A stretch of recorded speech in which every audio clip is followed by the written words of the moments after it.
Want to slam the gavel for me?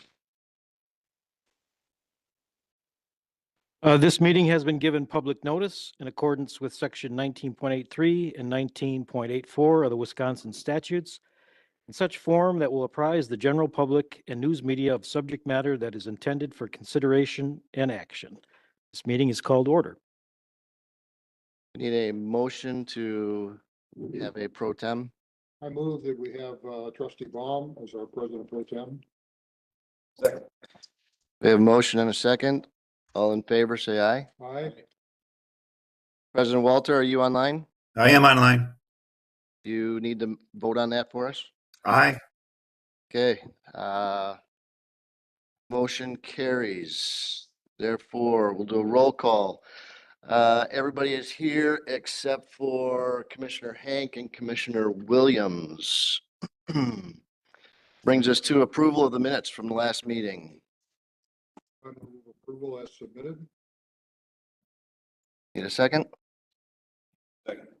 We have a motion and a second. Any discussion? No discussion. All in favor, say aye. Aye. Thank you. Opposed? Motion carries unanimously. That brings us to new business, which will be item A, presentation and discussion of a master plan for potential mixed-use development in the Village Center District, Mequon Road at Pilgrim Road. Director Etzloff. Thank you, Mr. Chairman. Plan Commission members, as you are aware, for the last number of months, the Village Board has been evaluating the merits of a potential public-private partnership that could result in a rather unique opportunity for the village to not only guide, but also kickstart redevelopment of an arguably outdated area within the Village Center District along Mequon Road with a mix of new residential and commercial retail land uses consistent with the village's 2050 plan. The approximately 22-acre area is located in the southeast corner of the Mequon at Pilgrim Road intersection and includes the former Flower Source, BP Gas, Convenience Store, BMO Bank, and Ascension Columbia St. Mary's properties. While the Village Board has been treading new ground in its process of evaluating this opportunity and not necessarily following the intended script letter by letter as envisioned in the 2050 plan, this effort has tracked along a similar path and does implement the Opportunity Area and Village Center District policies and next step process for creating a village center is laid out in the Economic Development and Implementation sections of our 2050 plan. To help the village board with the initial steps of that process, the village board retained the services of real estate development and land use master planning consultants Bailey Copeland and Rinka. Both are reputable and experienced in similar commercial and residential development projects in numerous villages and cities in the Milwaukee metro area and throughout Wisconsin. To gauge public sentiment and obtain feedback before deciding to move this effort forward and in what direction, Rinka has conducted 2 visioning workshops so far, one on November 14th and the other on January 22nd. Tonight's presentation is effectively the 3rd feedback session. Bailey Copeland and Rinka will present the results of the previous feedback sessions along with their own recommendations for redevelopment of the area. An opportunity for feedback and reaction from the public and the Plan Commission members will follow the presentation. In turn, that feedback will be provided to the village board for consideration at their February 17th meeting, along with the advice and recommendations of their consultants, financial advisor, and village attorney. At that time, the village board will need to decide whether or not to move this opportunity forward and on to the next steps. To date, the Plan Commission has not been intimately involved in the process, in part because of the unique nature of this public-private partnership and some of the time-sensitive tasks necessary to get us to this point. But the Plan Commission has been involved and will continue to be even more so going forward. Since the Plan Commission effectively did its part when adopting the Village Center District policies and next step process adopted in the 2050 plan, the Plan Commission will become more involved in the detailed planning process if and when the village board decides to move this forward. Tonight's effort is for information only. We're not asking you to take any action or make any decisions.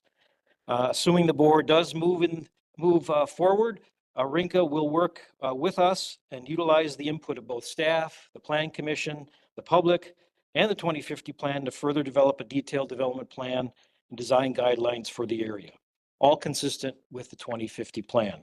With that, I'd like to introduce Bailey Copeland with Copeland Companies to begin our presentation.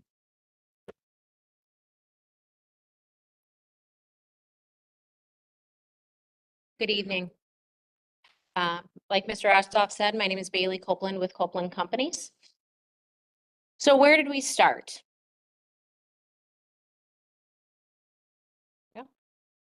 In 2019, the village sought to create a roadmap to guide a response of the upcoming change, growth, and development. The plan was finalized in late 2022 and has since been used and will continue to be used by community members, elected officials, staff, and other stakeholders as a guide for the future of the village of Germantown. In addition to the 2050 plan, the village also commissioned a residential market analysis, which provides strategy, guidelines, and further information to further inform decision-making. So what was done? The 2050 plan was a community-driven process. It included online surveys, public meetings, a dedicated interactive website, and planning commission meetings and workshops, all of which contributed to the shaping the plan in its current direction.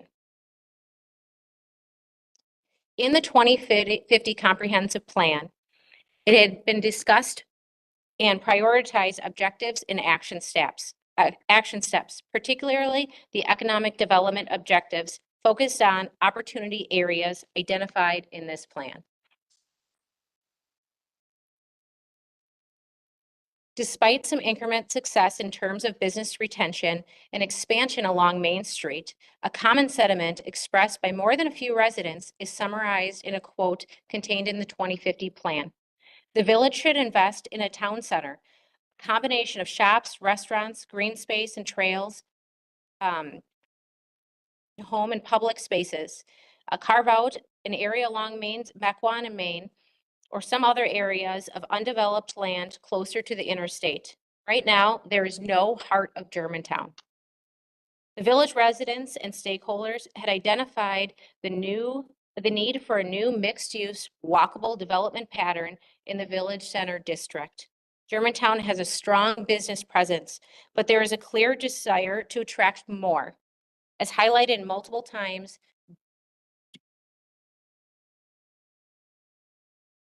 during the 2050 planning sessions. To bring these desired businesses, which have not yet established themselves in this area, the community needs a larger population.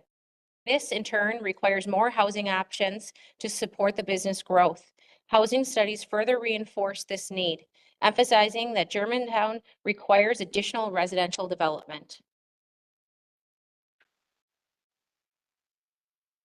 So the Village Center District, under the 2050 plan, the village is divided into 32 distinct neighborhood districts and corridors that have or are intended to have similar patterns and type of compatible land uses, character, and identity. Many objectives and action steps in the NDC specific, including the prioritization, preparation of more detailed master plans and neighborhood plans for each of the 32 districts, neighborhood districts and corridors will go beyond the basic list of preferred land uses, densities, design core considerations in that 2050 plan. The village has intentions of adopting a new village center zoning district to guide the development within this district. The 2050 plan goes so far as to develop a potential concept plan for redevelopment of the Mequon at Pilgrim Road intersection inside the Village Center District as a potential starting point for this significant first project.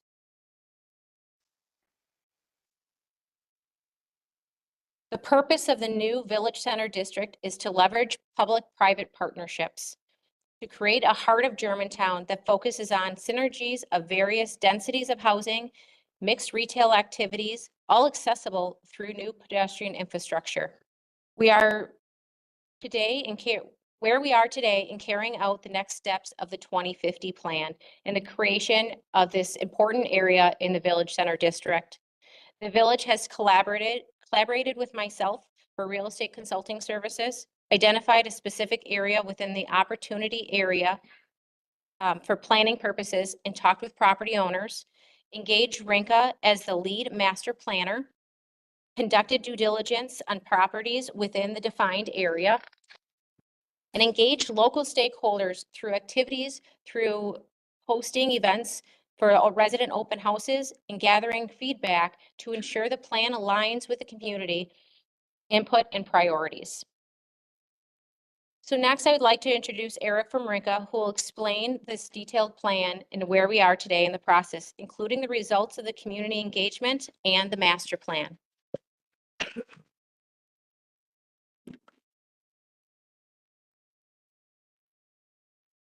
Thank you, Bailey. Thank you, Bailey. I would like to start by talking about our master planning process before we get into the actual plan that we've developed alongside the community. This master planning process starts with, well, let's first talk about the property area. So this is the study area, the catalytic opportunity zone. This property includes obviously the Flower Source property, which is kind of the sort of nucleus to this development opportunity, but it also extends out further to capture frontage along both Mequon and Pilgrim Road. And it's really about developing a future framework for development. So as we look at the Village Center District, how can we apply all of the great thinking that was involved in the 2050 plan? How do we apply that to this particular catalytic zone, which we have a development opportunity in front of us? So starting with that timeline, our master planning timeline, we discussed the 2050 plan, the importance of that plan. And our first steps from that plan were to really validate and verify the planning principles that came out of that 2050 plan. So our process started with two visioning sessions, and then we're at the meeting today, the Plan Commission meeting today. Those visioning sessions were to, again, to take the planning principles from the comprehensive plan and to begin to build some sort of, put some meat on the bone to those planning or those principles to give us enough information so we could implement what the community wants for this area of Germantown. So the first visioning session, we'll get into these in a little bit more detail. We created the planning principles from the comprehensive plan and prioritized those principles. Then we did further research on those principles. And then coming back today to show you how those principles have guided a plan. And we'd like your feedback on that today. And then finally, our next meeting will be with the village board where we'll start to think about how we apply the design guidelines to form a village center district zoning district and how we start to move this plan forward. So the first place that we like to start is talking about a vision behind this parcel and this development opportunity. This vision comes straight from the 2050 plan, from a lot of the community conversations we've had with key stakeholders, and from our 2 visioning sessions. So this statement was generated over the last month collaboratively with all of you. So I'd like to read it out together. And we've taken on board comments that have come in, and this we believe this statement forms a vision behind this development opportunity. So the vision for the site is to create a welcoming gateway to Germantown that reflects the community's rich heritage and enhances its sense of place. By embracing the goals of the 2050 plan, the area will offer spaces that bring people together, diverse housing options, vibrant local businesses, and inviting public space, all connected through pedestrian-friendly infrastructure. This vision creates Germantown's unique character while fostering connections and opportunities for future generations. So many of these things you'll recognize. I think both of the introductions before I was up here to speak have already elaborated on many of these goals, and hopefully we have a plan here that you feel is building behind this vision statement. So just to recap, so visioning session 1, we had 8 planning principles that came directly from the comprehensive plan. We wanted to learn more about what was important about these planning principles, and we asked some questions. We engaged the community both online and in the room, and then we eventually prioritized those principles, which you see on the upper left-hand corner. So what we did is we did a voting exercise to vote on what the number 1 guiding planning principle was, all the way down to the 8th planning principle. And what we're doing with these planning principles is they are going to inform, or they are informing, the master plan. So for example, the amenity-rich public realm was the number 1 voted planning principle. And the last planning principle was connected communities. Now, if those were inverted and the community had voted a connected community as the number 1 planning principle, that would be a much different master plan than something with a community amenity at the center of the plan. So that gives you an example of how those planning principles are informing the planning decisions and the plan that you'll see here shortly. The second activity we did in visioning session number 1 was to brainstorm. The second planning principle was what makes Germantown unique? How do we celebrate Germantown's uniqueness? So we asked some questions about what you all feel makes Germantown unique. And that's the kind of word cloud that you see that starts to brainstorm some ideas around Germantown uniqueness. And then finally, we looked at some of the events that are hosted and celebrated in Germantown. And you see that at the bottom left-hand side of this of visioning session number 1. And this was all for us as the design team to really learn about what you all want to see happen on this property. So from there, we moved into visioning session 2, and we took those 4 planning principles that were prioritized in visioning session number 1, and we did an even deeper dive. We want to learn even more about what is important to those planning principles and how we apply those to a successful plan. Starting with mix of use. So we heard loud and clear that the mix of use was very important in how you want that land to be used in the community, or how the community wants to see that land used. So one of the things that we did as a development team is we reached out to our network and the brokerage community, and we started to ask the question, that particular parcel on the corner of Pilgrim and Mequon Road, what are the opportunities? What are the potential uses that could occur there? And we had very favorable responses and feedback. Market experts estimated about 20,000 square feet of office, retail, and commercial space is needed in Germantown today, and that increases over the next several years.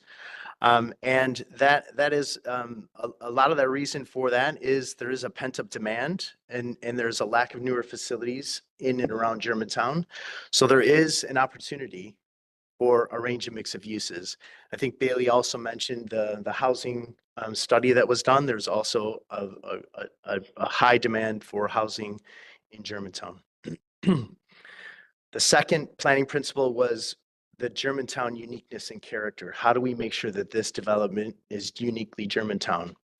So the further research we did is we engaged the Germantown Historical Society, and we had a conversation about what makes Germantown unique from a historical standpoint. What were the founding fathers or the founding members who founded Germantown? What were they interested in, and why was this city founded where it is? And how it grew over time. And we had a very interesting conversation and learned a lot about those early residents and, you know, their pioneering spirit, which I think we really want to celebrate in this master plan. You'll kind of see some of that as we unveil the plan. We've also learned some other specifically or interesting historical facts about that particular property that we're going to work into the plan as well.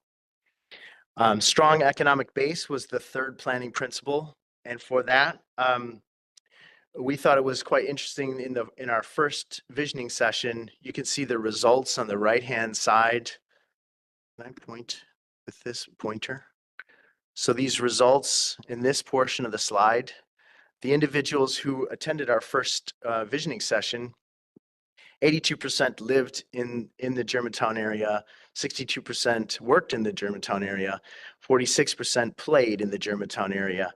So thinking about the economic impact that a destinational development could have on the community, I think was represented even in the individuals who attended and gave us feedback, that if there was more opportunity to both work or play, that it could start to move those numbers. And then we also reached out and had a conversation with the superintendent of schools in Germantown, and there was a couple of takeaways from that meeting. And there are some real opportunities to improve the way that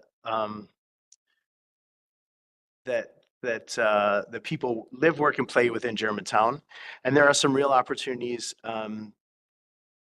where high quality development can really improve the opportunities for teachers and not have much of an impact on the school district.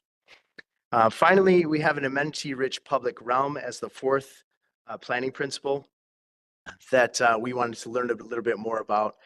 We talked to folks at the Chamber of Commerce and had a really great conversation about the different events that are occurring in Germantown today and how we could think about expanding some of those opportunities, some of that programming, how some of those opportunities could come to this mixed-use development, and some of them that could be expanded. And some of the interesting ones that were discussed were MyFest, the farmers market, having a smaller performance venue.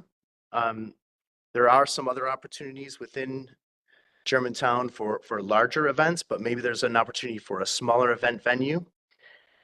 And specifically, the highest, as we brainstormed opportunities, the German Christmas market, farmers market, and MyFest were the clear ones that individuals thought that could be accommodated at this new development.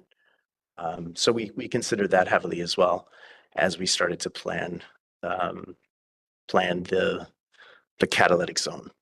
So from there, we wanted to establish really, if we were going to create a event space to host public events and community events, how do we make that uniquely Germantown? And how do we make it flexible enough to host many of these different opportunities or different events that you all think are uniquely Germantown?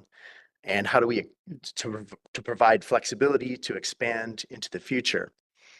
So one of the places that we wanted to draw inspiration from were some of the great German market plots that occur in Germany. So we did a little deep dive and looked particularly at market plots and established some planning criteria that we wanted to bring to this opportunity.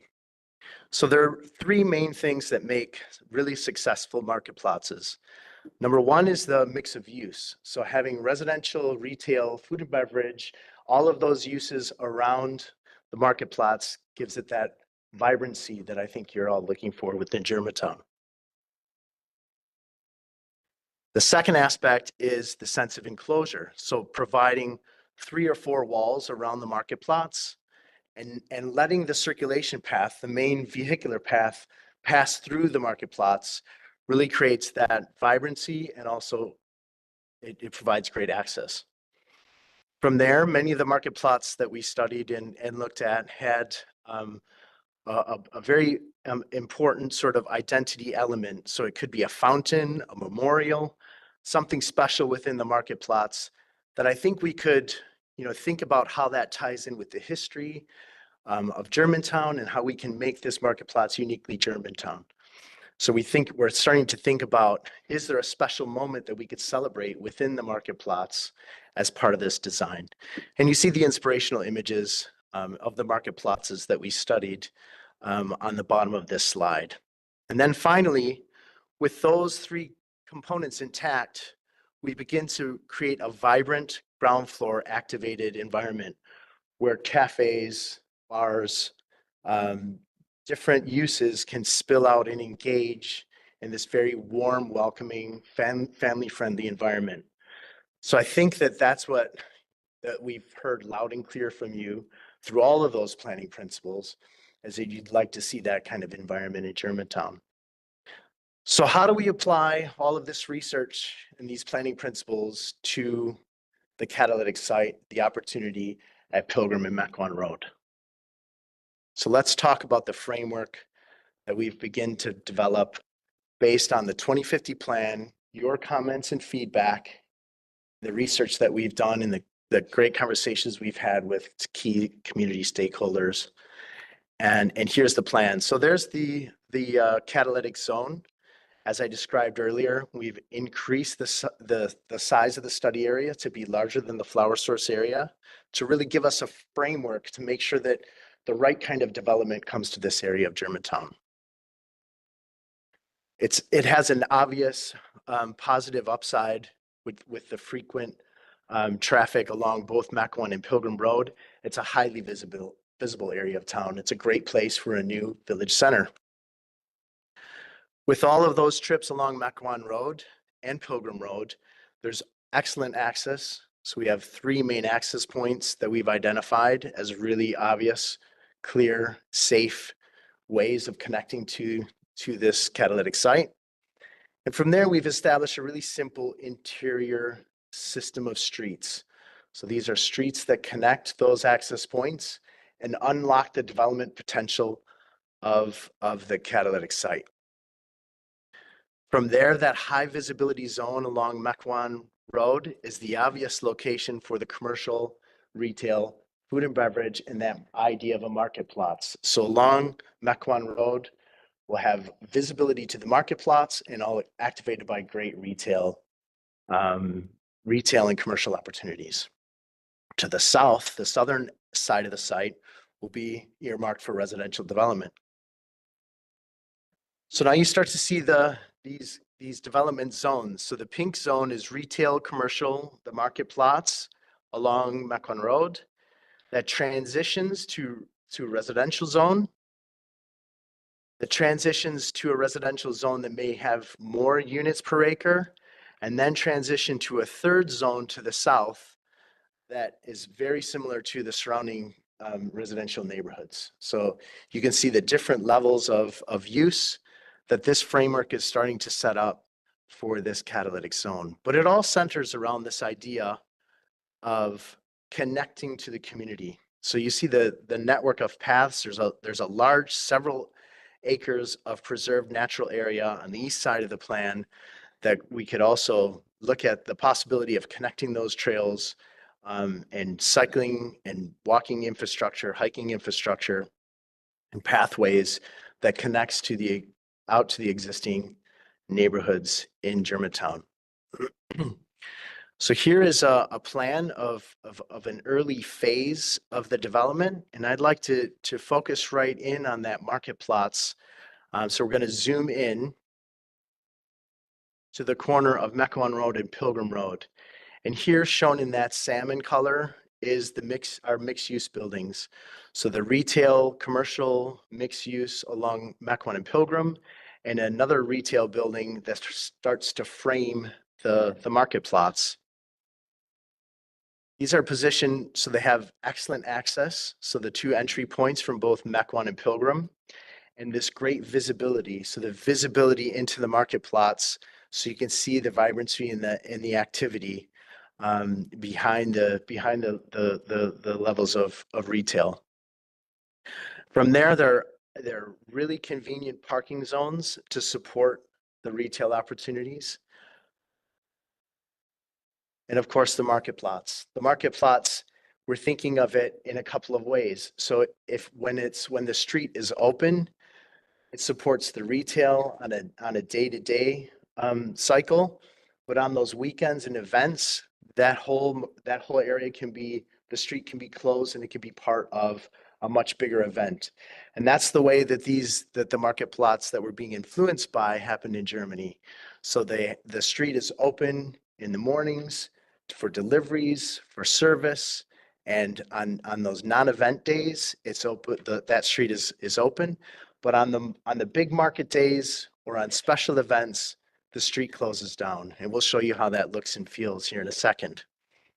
So imagine you've arrived, you've parked in one of those convenient parking locations, and you're walking into the market plots. So here you've got out of your car, you're walking along, you see those two retail buildings in the foreground. So straight ahead of you is Mequon Road. To the left is Pilgrim Road, and to the right, you can see the market plots opening up to the right. This is a non-market day, so we called it normal day, but it's a non-market day. So you can see the cars are conveniently parked, so that all of those retailers, commercial, office opportunities have very convenient parking right to the front door.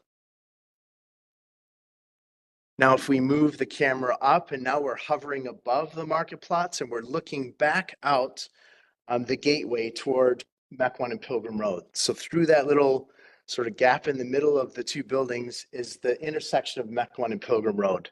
And we're hovering above the market plots, and you can see the road is still open. It's still normal day, but there are some activities. You see maybe there's a group gathering on the right. I guess that's a yoga. Outdoor yoga happening on the right.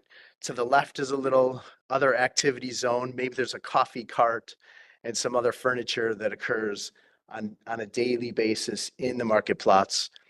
But then all the retail opportunities that are both fronting out to Mequon and Pilgrim and looking inward toward the market plots. So it's this really vibrant, activated environment. Now it's market day. Now you can see the road is closed. So now we've opened the opportunity for a lot more activity in a much bigger setting. So here we have 10 by 10 market tents. You can see how we've utilized that whole space and the street to open it up to much, much larger activities. And then finally, to think about this in all four of our Wisconsin seasons, thinking about a Christmas market. How would this space work as a Christmas market with an ice skating rink? And you can see again, in this configuration, the street is closed. The small market stalls are positioned along the street for great access, convenient access. You still have plenty of parking around the perimeter. But then there could be even the possibility of ice skating. Now, we haven't quite talked to Parks and Rec on this ice skating rink yet, but these are the opportunities that a space like this presents to the community of Germantown. This flexible environment that's a community amenity that you all can use any way that you dream in the future. But to provide that flexibility so that the retail is always going to work, it's going to be conveniently parked, but also the flexibility for you to use this as a great community amenity for future generations. That's what we're really aiming for in this plan. Now, what we haven't talked about today is the architecture around the plaza or the market plots. This is a conversation about land use in a future framework for how we should use this property. And there's plenty of opportunity to set the design guidelines and to review the architectural opportunities as they come up. But today is really about establishing that planning framework. So with that, I'd like to talk a little bit about how we start to implement the 2050 plan. I think I'll pass the conversation back to Bailey. Thank you, Eric. So as we looked at that vision, let's bring it back to implementing this plan and how it relates to the 2050 plan. The Village Center District is specifically this gateway of the master plan, aligned with and support 3 key goals and objectives and action steps from the 2050 plan, and specifically the section of implementation. The 3 goals, one would be housing, creating more housing opportunities for the village's existing residents and also attracting new residents. Economic development. Economic development, which promotes economic, social, and environmental benefits through business and commercial activities that inspire investment, tourism, and local pride. This will strengthen the tax base while creating a destination that residents are proud of and eager to support. And then the third is the land use, developing neighborhoods, districts, and corridors while making better use of very underutilized land. So where do we go from here? The project will be presented again at the Village Board next week on February 17th, where the next steps will be discussed and determined. The following will be addressed during this meeting: financial feasibility, tax increment district, partnership with developments for that private-public partnership, and phasing of the project. Phase 1, increasing housing opportunities, and phase 2, focusing on the market plots and the commercial development. If approved by the board, the following will be brought back in front of this commission for further discussions, which will be creating a village center district zoning district and creating design guidelines. So now I'd like to turn it over to Trustee Baum, and we will be open for public comment.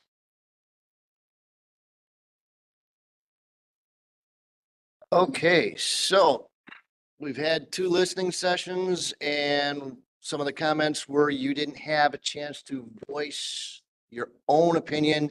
It was too steered by the architects. Now is a chance for you to come forward and tell us whether you like it, you don't like it, what you would change, what you want, what you don't want. We're here to listen to it. All your questions will be documented and they will be posted. The answers will be posted online if we do not have some answers to give you tonight. So would anybody like to come forward and start the conversation? Please state your name and address for the record.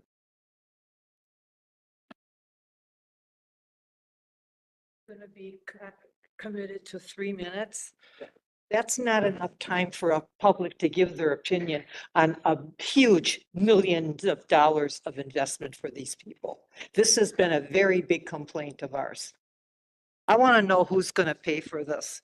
Is the developing company going to assume all responsibility for whatever has to be done here? That's what has to be known. Are they going to pay for everything? Because that's not what it says in this questionnaire here. And this community does not want rental units. We voted against a lot of them. We like our community. I went and talked to the businesses you're talking about eliminating. People want the BMO bank here. I talked to the owner of the BP gas station. I called BMO, their head financial officer, and what are you going to do if these people don't want to give up their buildings? Are you going to buy them out and take it away from the public? I talked to those people. The community wants those businesses here. And then when you take away the strip mall there, what are you going to do with those people? Pay them money to buy them out? And then what are they going to do? Rent space in your new building for a lot more money? And another big thing you mentioned, this community is sick of TIDs. We don't want them. We don't want to lose tax money. We want the money that's going to be coming from tax generation, and it's not happening. We're losing millions of dollars now as it is because the board is using TIDs to finance companies. We need that in our general tax fund. We're not getting that. And we're not growing. We have a population of 21,066. The growth is only 0.22%. We have strip malls that are empty. Nobody's shopping there. Businesses aren't coming there. And people are getting, I talked to a top realtor. The price of homes now and the taxes are way out of whack compared to what people are looking for. So all I'm saying, there's a lot of things, and public meetings, you had a questionnaire. That's I told that last time, it's a tactic to control an outcome. When you ask the questions and get people check them, you let people give their opinion and talk what's in their minds and on their hearts, not by a question and answer, and they have to pick an answer. That not might be the question they want answered. And my big thing is right now, my taxes went up tremendously. If you want to develop something and make money, you should pay for it. Why do we have to pay for your development? You're going to make money on what your buildings and your rentals and everything else. We don't want to pay the money for that. I don't want my taxes going up another $1,000. I don't want that. I don't want TIDs. I want the tax money going in our general fund. And I know I don't have time for everything because I'm going to be muzzled again because we can't give our opinion. And that's another thing. You want our opinion? Let us talk. Don't time us when we have things on our hearts and minds and our financial situation that we can't afford. And this is a beautiful plan. It's out of our budget. It's really out of our budget at this time. Thank you. Is there somebody else wishing to come forward with comments? Said everything I wanted to hear.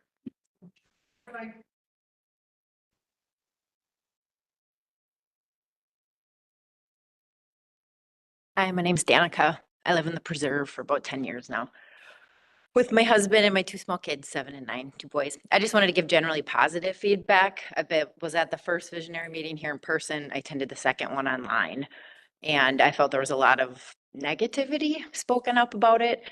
Our family would be excited as citizens to be financially investing and contributed in this. We would use it a lot. And I am excited about the opportunity to foster more opportunities for community involvement, which was part of the 2050 plan. And in the first meeting, I remember hearing this was primarily for future generations. And in the second, I heard that it was for current and future.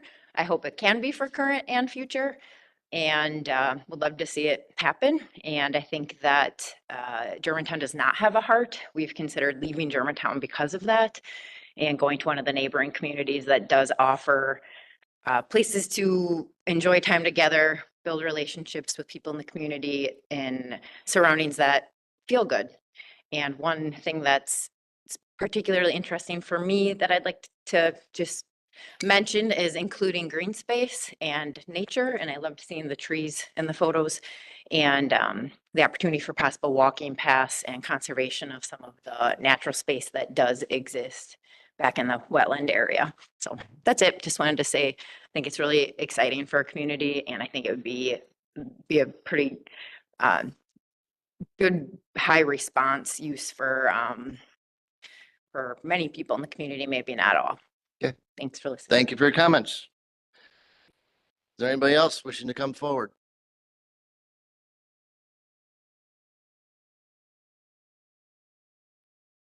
Linda Kahns on Butternut Road. I saw the drawings of the parking lots. I'm wondering if you have residents above the marketplaces, is there residential parking in addition to the parking that's for the markets? You know, is it underground? Are you planning for that too? I didn't see anything like that. And I think you need to explain more about TIDs and how they work so people understand that better. Certainly. And I had a third thought, but no. Are you secure in knowing that you will have businesses moving into these places? I would hate to see these things. I mean, there's so many places closing now because they don't have staff. You know, who are you talking to who is interested in moving in here? And is it going to be a vital place eventually? And so are you talking to businesses? Thank you. I will answer a couple of your questions. Generally, any residential does propose parking underneath, but until we have an actual developer bringing plans forward, we can't commit to that, but that's generally what we're seeing. And the other question about green space, yes, the green space behind to the east side is a wetland area that we are putting pathways through. So we are recognizing those issues. Financial issues, all those issues will come before the village board, and the village board will start talking about that next week at their village board meeting. So anything on finances, come back again next week. Anybody else looking to make comments? Questions, comments?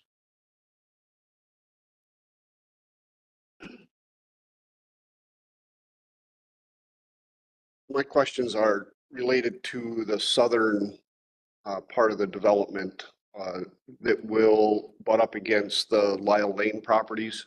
And you are, name please. Oh, I'm sorry, Larry Dillon. And the comment was made that the plan for that's the very southernmost part of the residential will be like type of residential. Just like clarification on what that means. Is it going to be single family like what exists on Lyle Lane?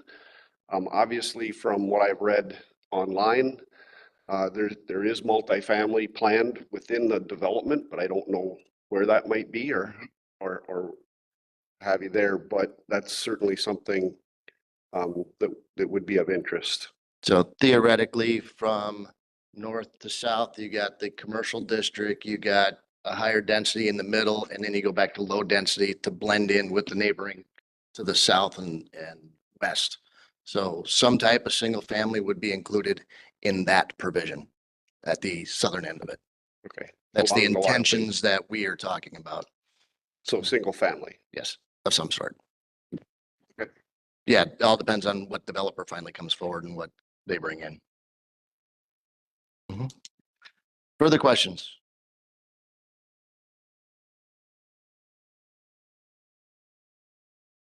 Please state your name. Pat Tasker. I'm a resident in Germantown, and I'm a local real estate agent. I'm going to read this so I just cover everything I'd like to say. I love the idea of Germantown having a general gathering space, the true heart of the community, where people can connect, dine, and enjoy local businesses. I've seen how Foxtown has transformed that area, creating a vibrant destination that benefits residents and visitors alike. Now, having seen the actual concept, I am very German. I've visited many times. I saw my first Christmas market in 1991 and fell in love. And this plan, I do love it. I do have a few concerns. I think it's important to ask the right questions. Is this the right project for the village of Germantown to take on? Or would it be more sustainable and beneficial for a private developer to lead the effort rather than relying on the Germantown taxpayers? Growth and progress are exciting, but they should be approached with a careful consideration of long-term impact and responsibility. My other concern is, as someone else said, the homeowners that are adjacent to this area. I mean, I see the people who live behind the Costco and that apartment building over there in the Falls. I feel really sorry for them. What they're, I mean, how will you enjoy your home and what will the value of your home be like after this might be built in your backyard? So those are my concerns. Thank you. Thank you for your comments. Anybody else wishing to come forward?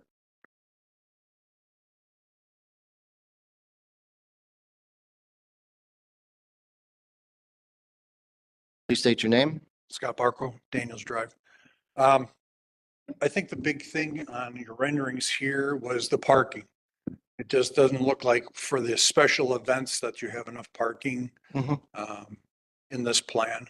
Second question is, you had a white area where that construction company's office, is that a future, it said future development? Is that in consideration? The future development on there is where the healthcare clinic is. Okay. So that's all the farther we went. Just That's goes all that the farther far we went. east, okay. Right. And the comment about the parking stalls, these are conceptual sketches. I They're know, not I know. accurate drawings. yeah. Once we get into what is the actual building, what is the right size, what is the right size of everything, Right. then you will see exact parking stall Yeah. counts. So, I mean, you and I had text conversations after the last meeting, and I think bringing up your concern, this woman's concern about vacant properties not being filled, those I'm assuming she means the ones down on County Line Road where there's very little traffic. Those are available. If somebody wants to go in there, they can. Right. But again, I don't think it's a high visibility area like what you're talking, the proposal there. It's a different demographic down there. Yeah, it is. It is. It's a totally different thing. So, lifelong resident of Germantown, grew up here and everything. I was gone for a few years. I'm back. Mequon Road hasn't changed at all in 20 years, at least, At least. you know, so it needs something. Mhm. And I think this is a good thing. Your four corners, your corners in Brookfield is a great thing. It has the parking underground. I don't know if you can do that there. You probably can't, but something like that. So the corners, the Foxtown, you know, the area down on Mequon Road and Green Bay, that and Greendale, you know, their village down there. So combining all three of those, I think that would be a great, you know, great thing to do. Driving around in the area after the meeting last time, it looks like there's a drainage ditch in there. In the front of the strip center? Well, it looks like it goes from the edge of Flower Source and the health building. Looks like Yeah. there's some kind of a, There is a water detention pond between the healthcare and the Flower Source. yeah, and I don't know if, you know, if that's going to be addressed later when this thing gets, It'll be incorporated into the overall design at some point. so it's going to be, you Yeah. know, you have to work around that. We have to get further into the plan. Yeah. Do we want to move forward with this or not? Right. Before we Yeah. start But doing I those just things, was, yeah. you know, after the meeting and texting with you, I was just driving around looking at these different, all right, all right. Don't worry. Keep going. If you got, You know, just the different things, looking at these different things, looking at the Mequon area, you know, their residential is pushed way back and they have the big parking lots and they have different buildings throughout. Mhm. This isn't enough property for that, you know, but, you know, I guess if you could, you know, push the residential back a little bit, you know, if you could take up that construction company, work out some kind of agreement to have them incorporate in there, that'd be great. That'd be a lot more space sure. back there. Mhm. We can reach out to everybody Yeah. on Mequon Road.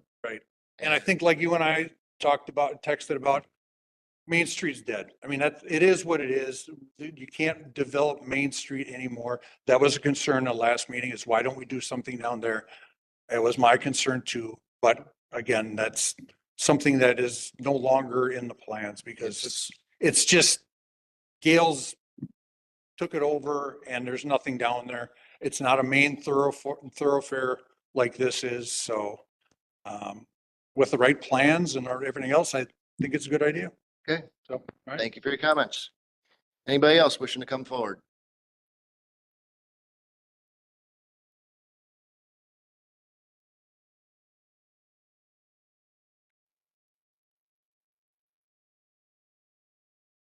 My name is Stephen Wozolowski. That's Wesolowski, village resident. And I guess just one question I've got, the TIF districts, I was just looking up some information about TIF districts. And when I look at your plan, it's the first time I've seen your plan. You've got that commercial development, looks like a small development. The residence transitions to maybe multifamilies, residential on the end. To qualify for a TIF, according to the Wisconsin Department of Revenue, only 35% of that could be residential multifamily development. So my comment is, does that fit your category to be a TIF right now? I think you need more commercial development within that. We have not decided whether we need a TIF or not yet. Okay, well, I hear the word TIF being thrown out, which scares me. I would be against a TIF. We have too many TIFs now. So I would not want a TIF development there. So if you're going that way, keep that in mind. You need more commercial development within your conceptual plan. The farmer's market there looks good on that. My concern about in the winter time you had a nice diagram. It looks like people with their little stands set up. Those I understand are temporary, but they look more than just come in and set it up in 5 minutes and take down my tent, especially in the winter time. So I see if you have businesses there, depending on what it is, smaller restaurants, coffee shop, a Christmas shop, you are taking away from the people that would want to come to those businesses. You know, you're saying, well, on the weekend, well, a Christmas shop's open 7 days a week, especially during the Christmas season. So you're taking away from their parking. That's my concern there. So, but for the summertime, I see that working pretty good. That would be my only comment right now. Okay, thank you for your comments. Anybody else wishing to come forward?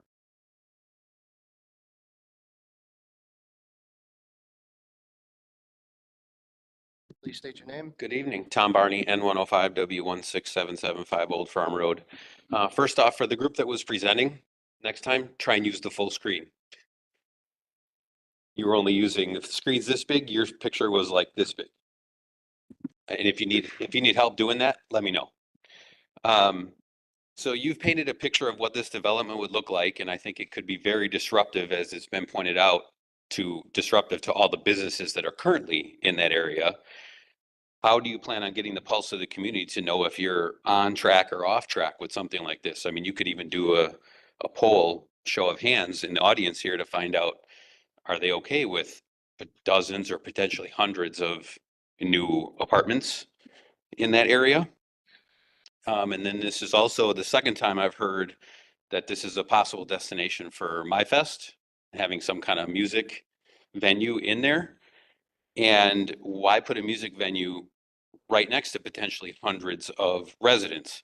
There's been meetings in this room where operator licenses were threatened if the bar or establishment didn't do something about their music, and now you're going to put music right next to all these homes or apartments. So not making the connection there. Thanks. Thank you. Anybody else wishing to come forward? Any kind of comment? What's this property right? Various people do. Yeah. Is Germantown in jeopardy? See this? And it brought up. It's something that has to be. David, can you follow the procedure? Oh, yeah, you have to come up to the microphone so people can hear you. So my question is who owns the property now? You said various people. own it. Various people on the So property. are we, as Germantown, as a development, in jeopardy of losing this property if somebody wants to move ahead and put a car wash there, like was brought up? People can bring forward any concept they want on the property that they own. So if somebody wants to come forward with a car wash, they can bring it forward.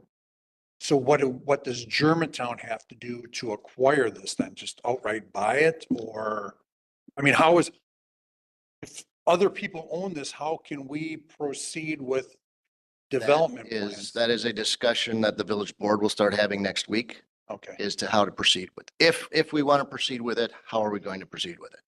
Okay. Are we going to continue forward, or are we going to just stop it dead here and let the car wash come in? And, you know, like this gentleman said, a raise of hands in this room here. Germantown has got 21,000 people. 40 people, I don't know if should really decide on what the future of Germantown is. And I don't know, we talked about this. I don't know how we can get everybody involved, or at least a majority of the people in Germantown involved. In That a is a- referendum or something, you know. That to is get a part of the more challenge. than 40 people involved in this. Mhm. So okay. That's part of the challenge. Mhm. Anybody else? You state your name, please, sir? Bob Fitzgerald, Winsong Circle in Germantown. I'm unclear now as to who owns this when it's all done.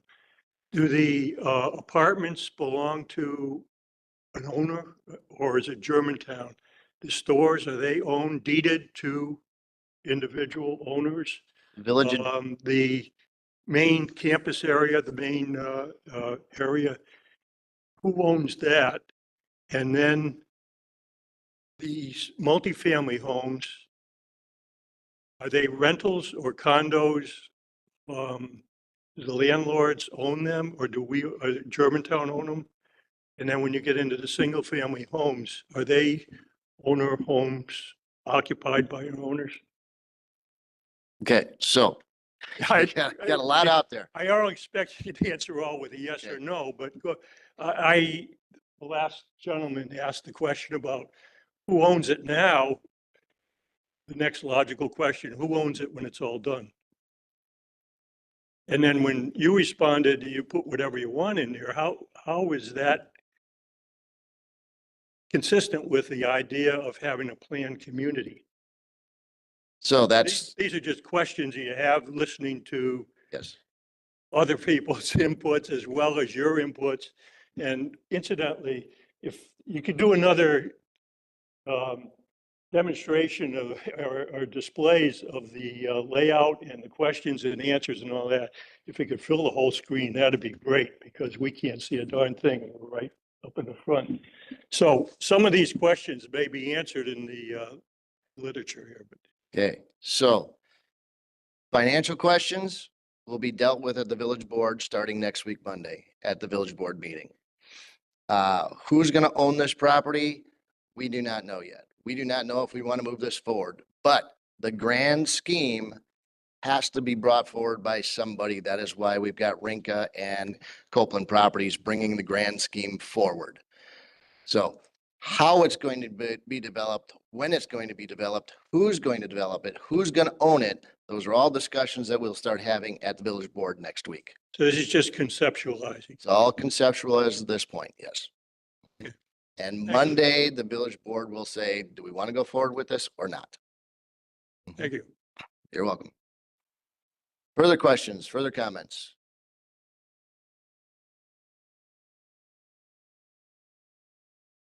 Good evening. Brad Bowder. I'm at Lincoln Drive.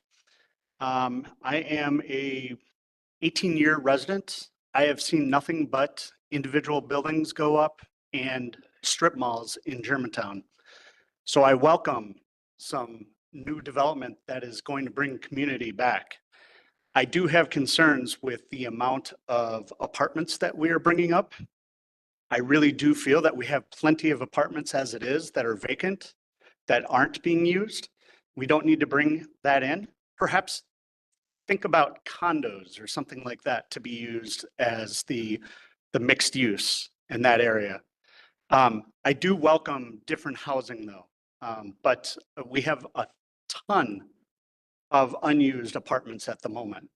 But I do want to bring to the light that I fully support looking at this area and developing Germantown to be a place to go to. Right now, I leave Germantown for almost every place that I go to for shopping, for eating, other than a few small establishments in the area. So I'd really love to see that. And to solve the financing, I would consider, looking elsewhere than a TIF or a TID.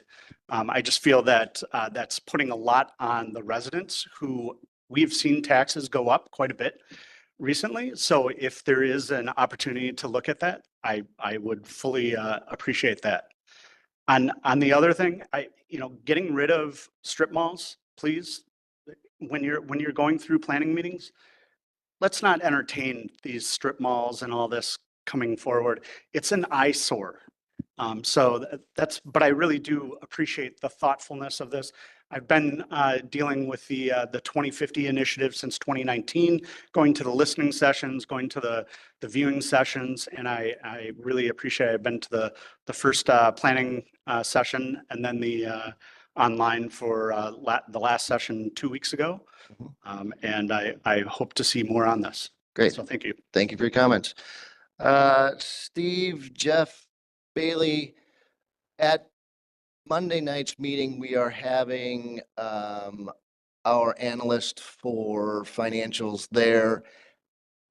They can give a better explanation of TIF districts and how they function and how they work, because I think there's a lot of misconception about those issues. So again, tune in on Monday. That will be discussed. TIF, any TIF, if we're going to go down that route. Anybody else want to come forward for comments, questions?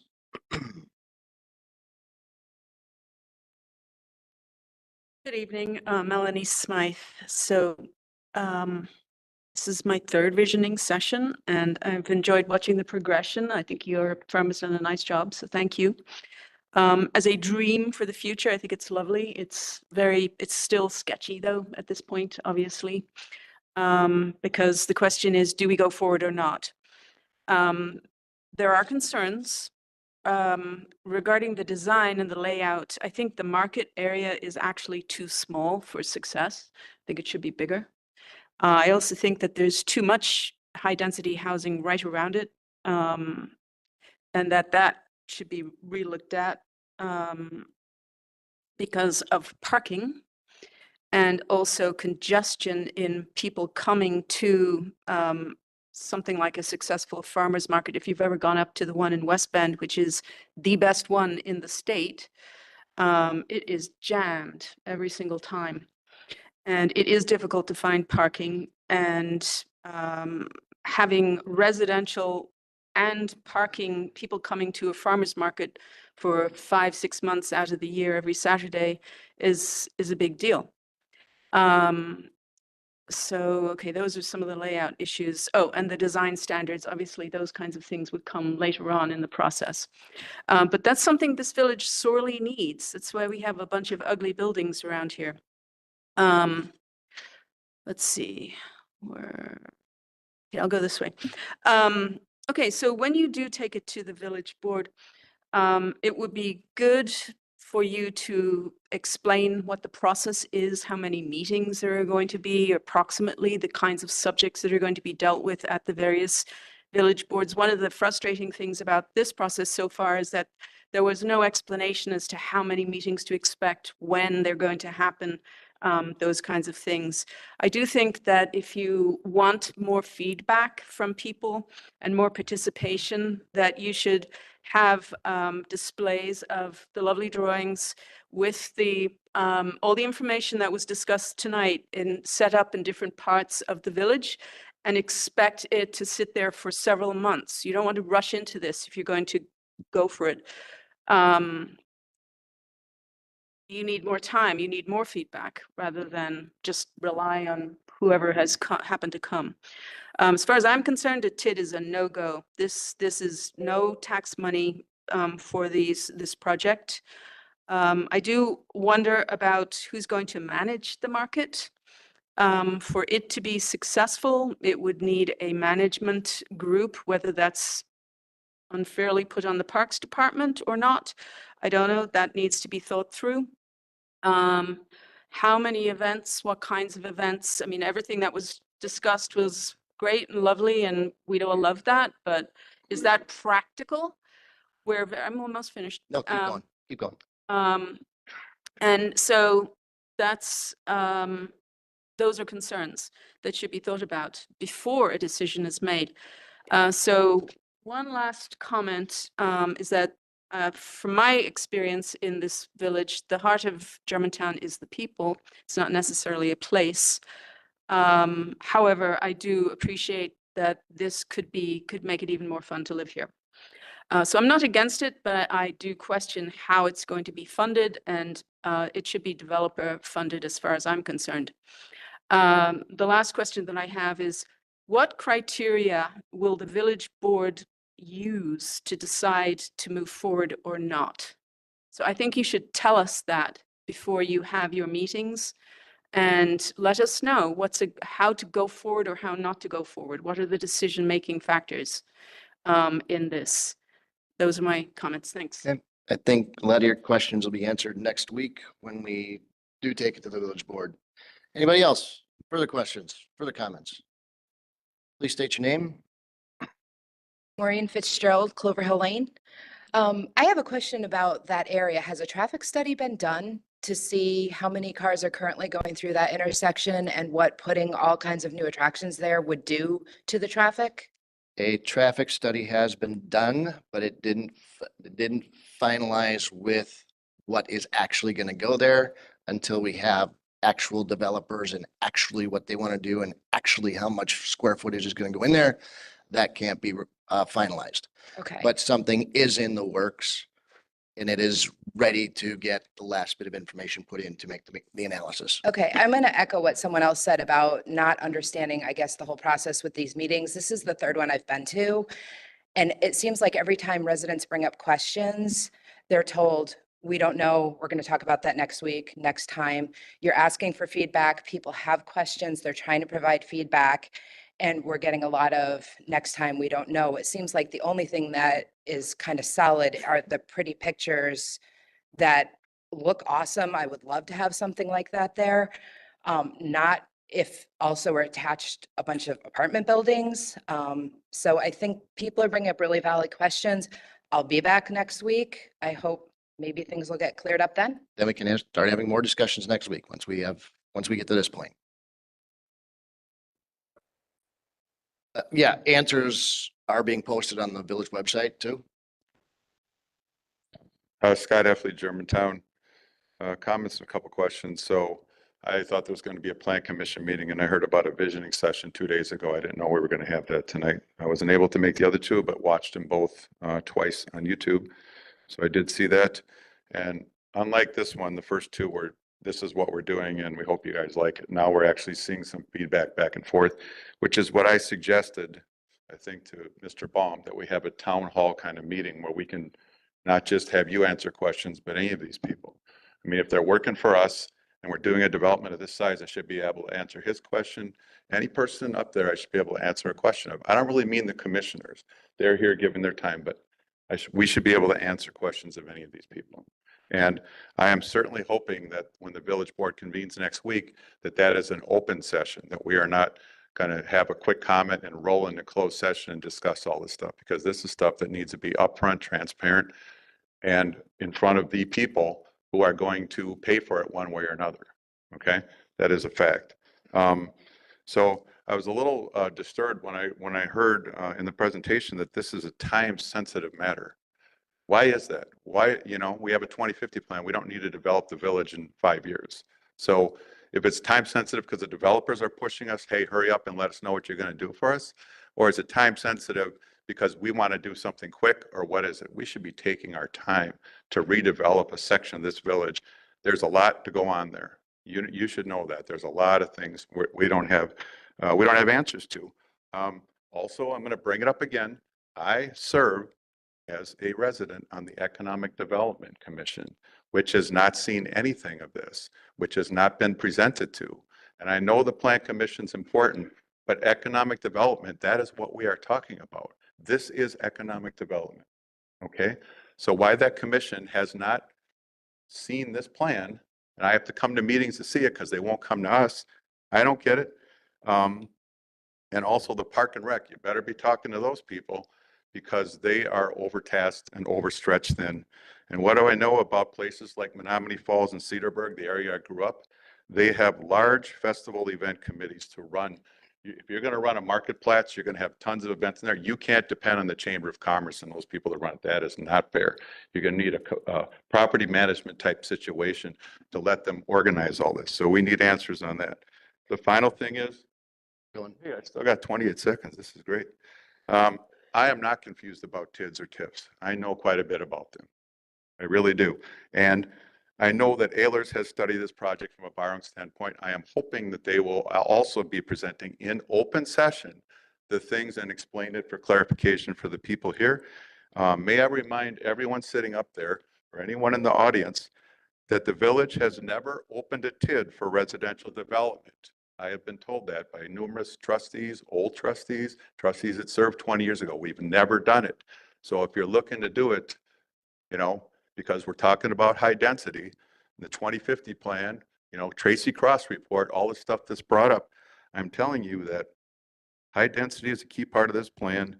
And I don't, you know, the developers should bring money to the table if they want to develop here, because we have three things that are awesome for Germantown. And I'll talk to Pat Tasker about that. We have location, and we have location. Thank you. Thank you for your comments. Anybody else wishing to come forward?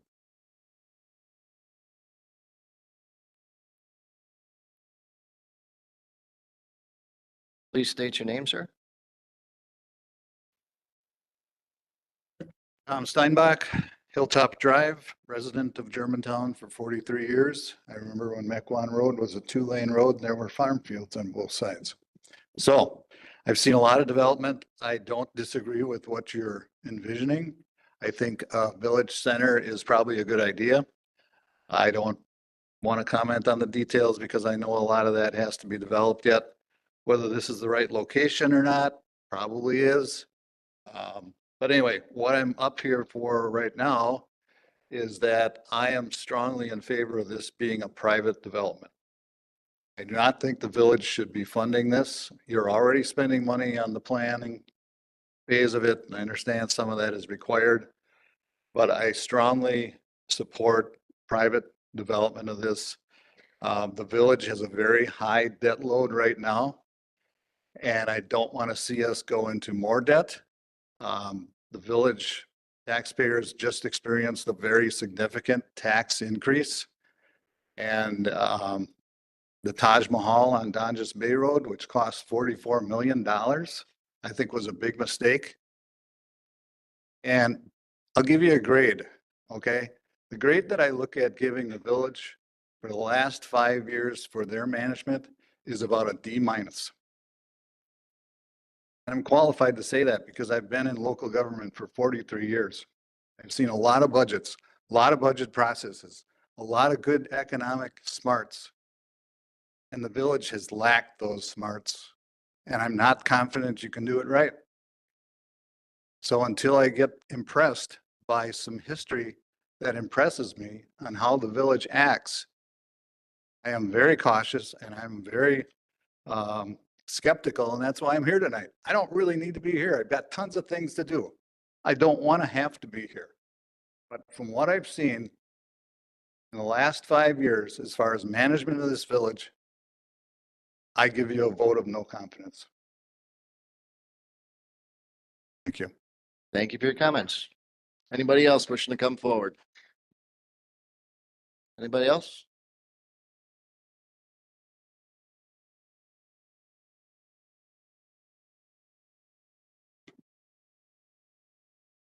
Good evening, commissioners and developers, consultants.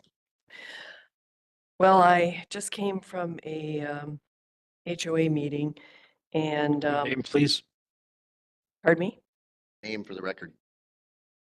Jan Miller, W151 and 10297 Winsong Circle West. Thank you.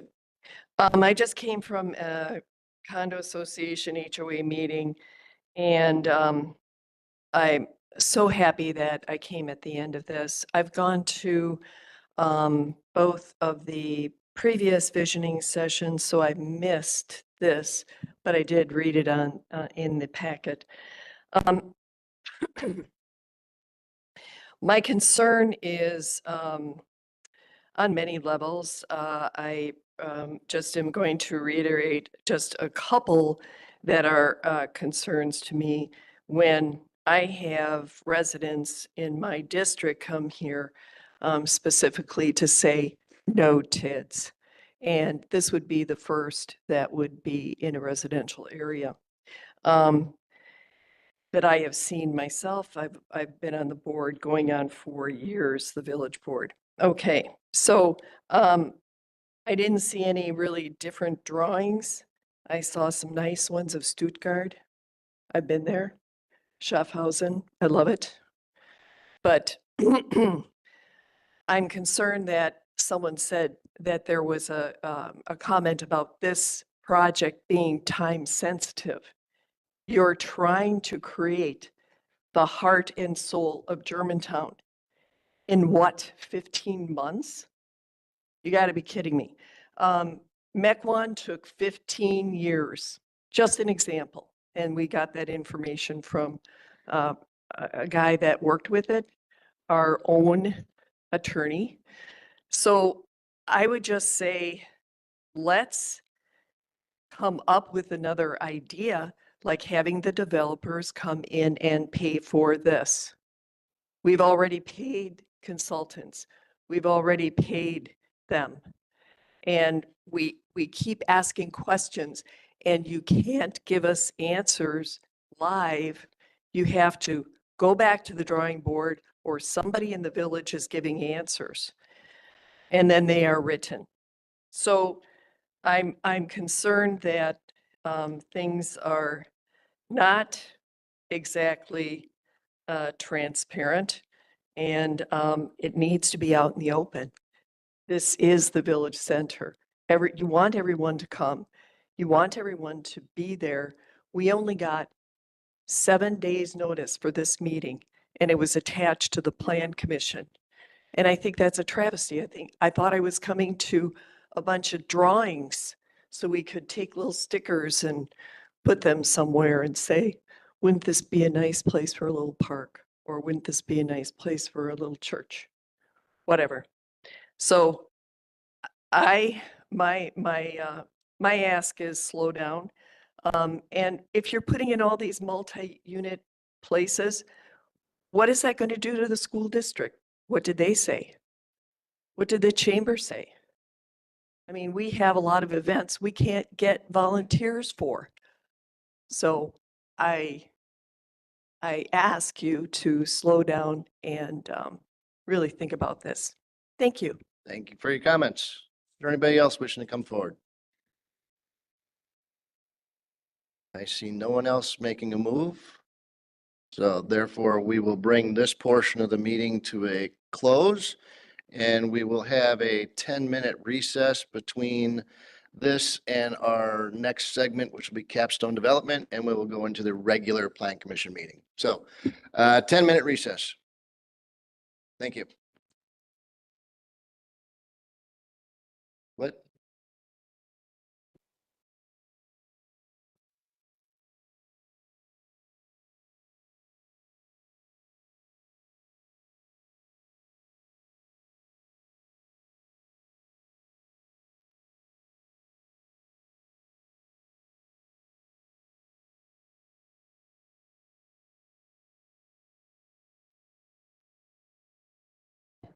For those wanting to know, this presentation will be put on the website so you can see it and you can zoom in on it and get clarification.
Dean, are you still on?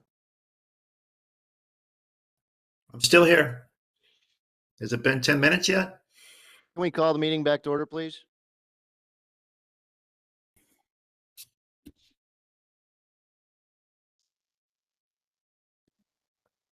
Okay.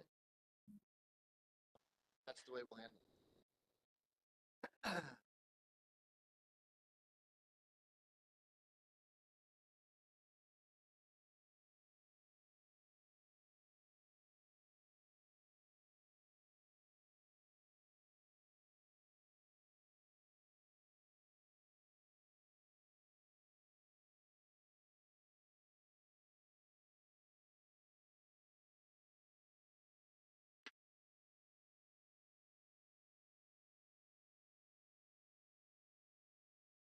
I have no authority.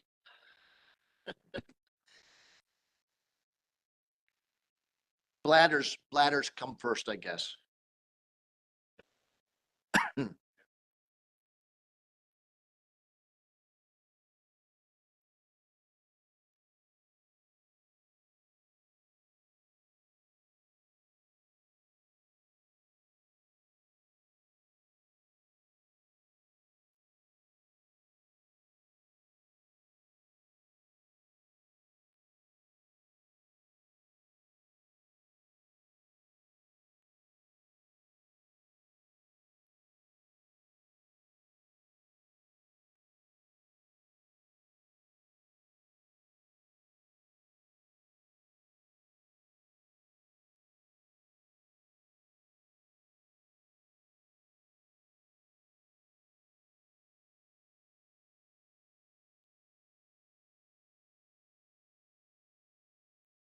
I'm going to call the meeting back to order. President Walter, are you still online? I am still here. Okay, thank you. All right, we'll go on to item B, Capstone Development Company, Agent 4, CQ West 2021, or CQ Wisconsin 2021, LLC, property owner of North 128 West 120833 Holy Hill Road, site development and building plan review for a 291,140 square foot industrial warehouse building in the Capstone 41 Business Park, Phase 3. Director Retzloff. Thank you, Mr. Chairman.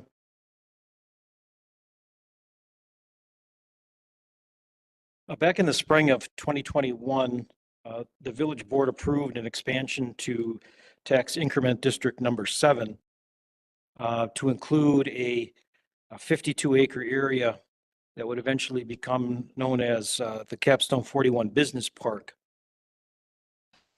The Capstone 41 Park was planned to be developed in 3 phases with 3 multi-tenant buildings, light industrial, warehousing, distribution uses. Those phases were intended to be buildings built in 2021, 2024, and 2027, totaling 785,000 square feet of building area. With phase 3 being considered this evening, in actuality, phase 1, which occurred in 2021, phase 2 was a year early in 2023, and phase 3 is on track for being 2 years early in 2025, with almost 790 square feet of area. So a lot faster and a little bit more than what was originally planned for the area. Capstone 41, phase 3 is the eastern building as shown on the screen.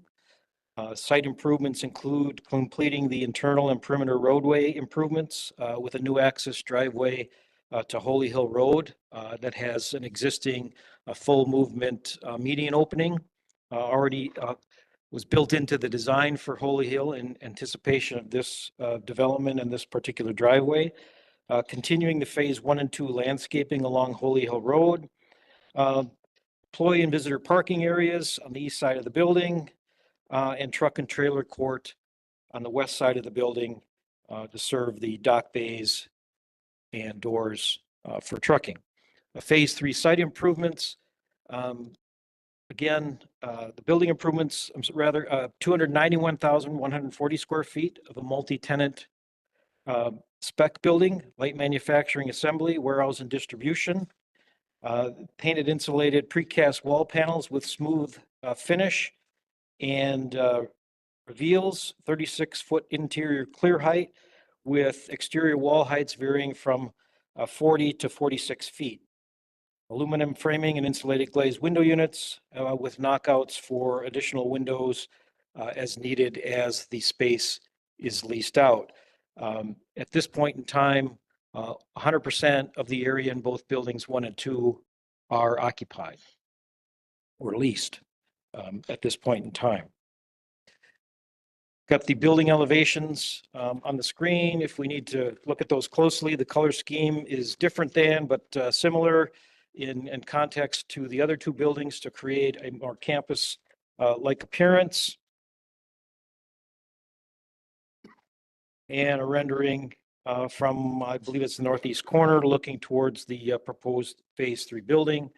Landscaping again with completion of the existing berming and landscaping along Holy Hill Road, tying into the existing elevations on the east side of the property and around the north, the east, and the south perimeters of the building.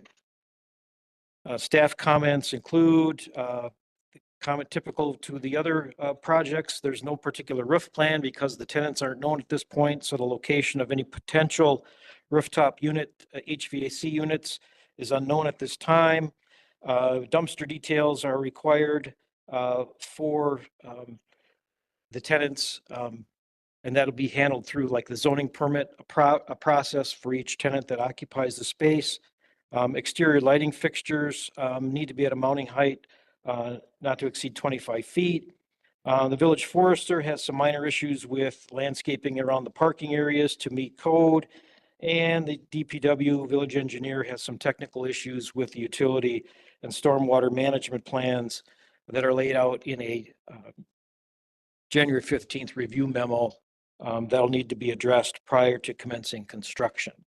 The staff recommendation is to approve the proposed capstone development Phase 3 building, including 291,140 square feet, subject to a total of 10 conditions that are in the staff report, and we can go over those if necessary.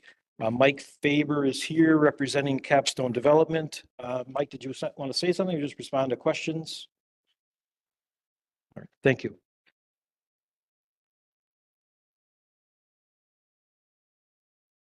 All right, board, commissioners, do we have a motion?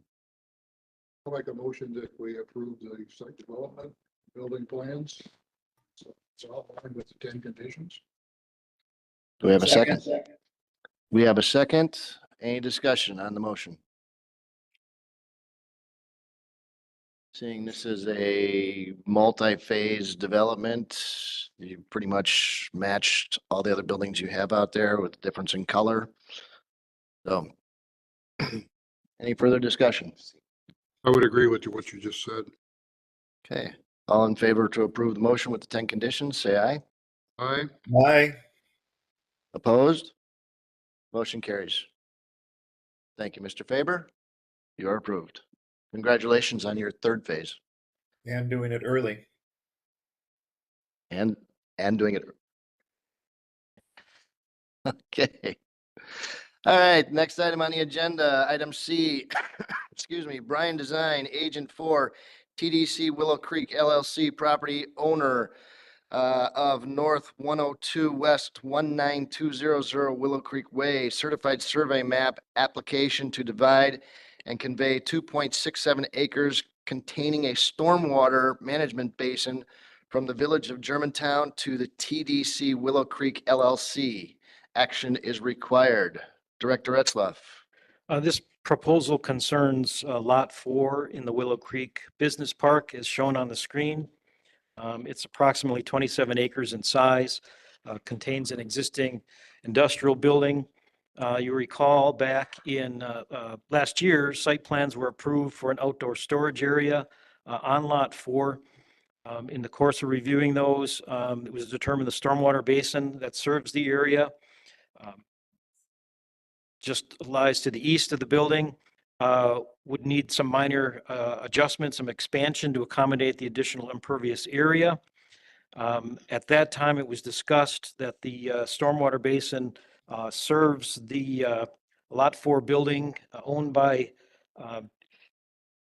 the TDC Willow Creek LLC exclusively, and discussions began about possibly having the developer take over ownership and maintenance responsibility of that stormwater basin.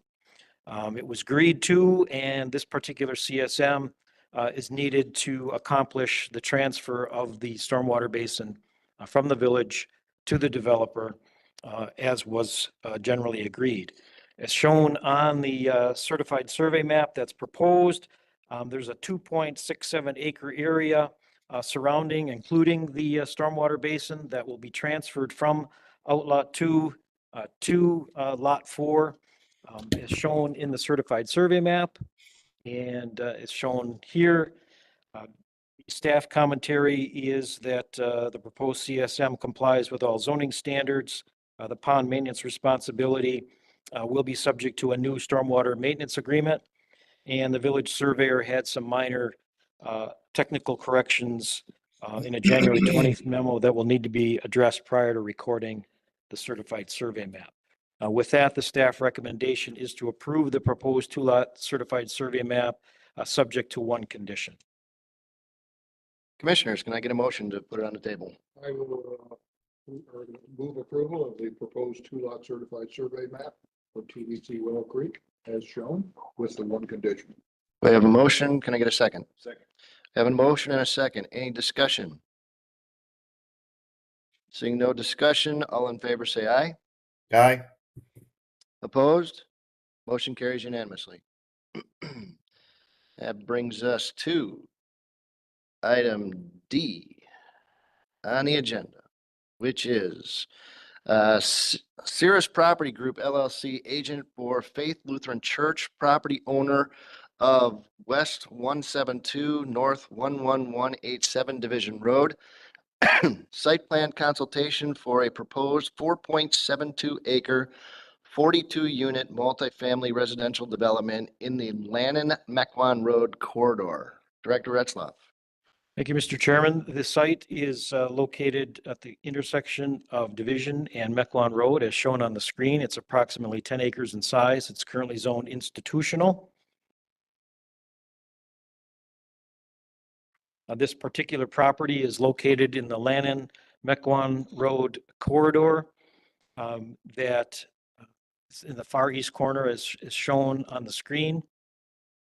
Faith Lutheran Church site. Faith Lutheran Church owns the property.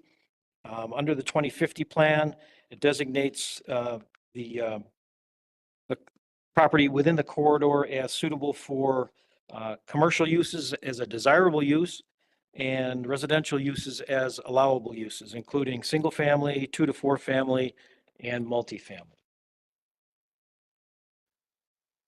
This particular proposal, subject to tonight's consultation, includes 42 total dwelling units on what would be a parcel approximately 4.75 acres in size. The number of units would yield an overall density of 8.9 dwelling units per acre. And it would be a for lease, a rental community with housing types that include 2 and 3 family dwelling units that contain 1, 2, and 3 bedroom combinations. They would be 2-story buildings with attached garages, private front entrance, and enclosed yards. There's an existing stormwater detention basin on the Faith Lutheran Church parcel that would be utilized. Likely would need some modification to accommodate runoff from this particular property.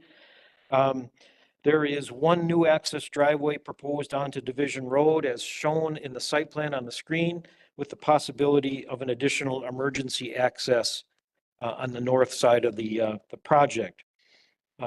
This development would necessitate removal of the existing single-family dwelling. I think it was the parsonage. I'm not sure if it still is. For the church, that again, that would need to be removed. And we have some product images that were presented in the packet. And before I introduce our representatives for Cirrus Development, I just wanted to point out some staff comments. The 2050 plan, as I mentioned, shows the area within the Lannon-Mequon Road corridor. In terms of allowable uses, the residential uses, single-family residential up to 2.9 dwelling units per acre, 2 to 4 family residential up to 6 dwelling units per acre, and multifamily residential up to 10 dwelling units per acre. All are eligible categories to be determined whether or not they're suitable for this property or not. Begins tonight with our consultation with the developer. Required approvals, if the project were to move forward, would include rezoning, a certified survey map or subdivision plat, site development and building plans. And again, tonight's item is for discussion and feedback to the developer. Ideally, the Plan Commission should be providing some discussion about the appropriateness and suitability of the property for the proposed residential development. I believe Daniel Hasbani, did I pronounce that right? And is John Reardon with you tonight? He's listening in virtually, okay. And both Daniel and John are with Cirrus Development, and Mike is yours to lead further discussion. Busy night. Appreciate your time and looking forward to hearing your feedback. My name is Daniel Hasbani. I'm the Vice President of Development at Cirrus, which is a Milwaukee-based residential development company. The proposal that is before you this evening, which is to be named the Carolina Germantown, is a 42-unit duplex and triplex. So that's 2-family and 3-family for lease community with a mixture of 1-bedroom, 2-bedroom, and 3-bedroom floor plans that would range anywhere from roughly 1,000 square feet up to a little bit more than about 1,500 square feet. This development will offer upscale market rate rental housing options that are not currently available in the current market. The precedent imagery that was provided depicts the anticipated architectural style, which aims to integrate seamlessly into the existing neighborhood while offering modern design elements and including upscale building materials. Each unit will feature its own private yard, its own private entrance, its own private driveway. And the intent is that the development would look and feel like a single-family community with the function of multifamily. The development provides a transitional use, bridging the commercial along Mequon Road, and as well as the commercial to the west with the residential properties that are further south along Division Road. So we feel like it's a nice transitional use for the area. We've been working with Faith Lutheran Church on this proposal. This is excess land that they have not been utilizing for quite some time. The parsonage, as it was mentioned, has been vacant for quite some time, has been used just as a storage facility for the church. So we would, as part of this proposal, also work with the church to make sure that adequate storage is provided elsewhere on their property, just to make sure that they can keep up with just normal maintenance. We reviewed the Tracy Cross Residential Market Analysis Report that was completed about a year ago. This proposal is in line with what the report suggests, specifically as it relates to the product type that they refer to as a ranch villa apartment. The target renters here would be young families, but primarily moved down empty nesters, which the report stresses as a segment that is showing substantial growth in the near term. As I stated, these would be market rate apartments. Our preliminary rent analysis is kind of hovering right around $2 a square foot, which would mean chunk rents anywhere from $2,000 to $3,000 a month. We also wanted just to highlight that in the Tracy Cross report, it does stress the importance for additional rental housing in the village of Germantown. It references the low vacancy rate specifically in Germantown as well as Washington County generally. And we feel like this is a nice proposal that is sub 50 units. It's taking a property that's currently underutilized and provides a nice transitional use. And so we're excited about the proposal, but obviously eager to hear feedback from the commissioners.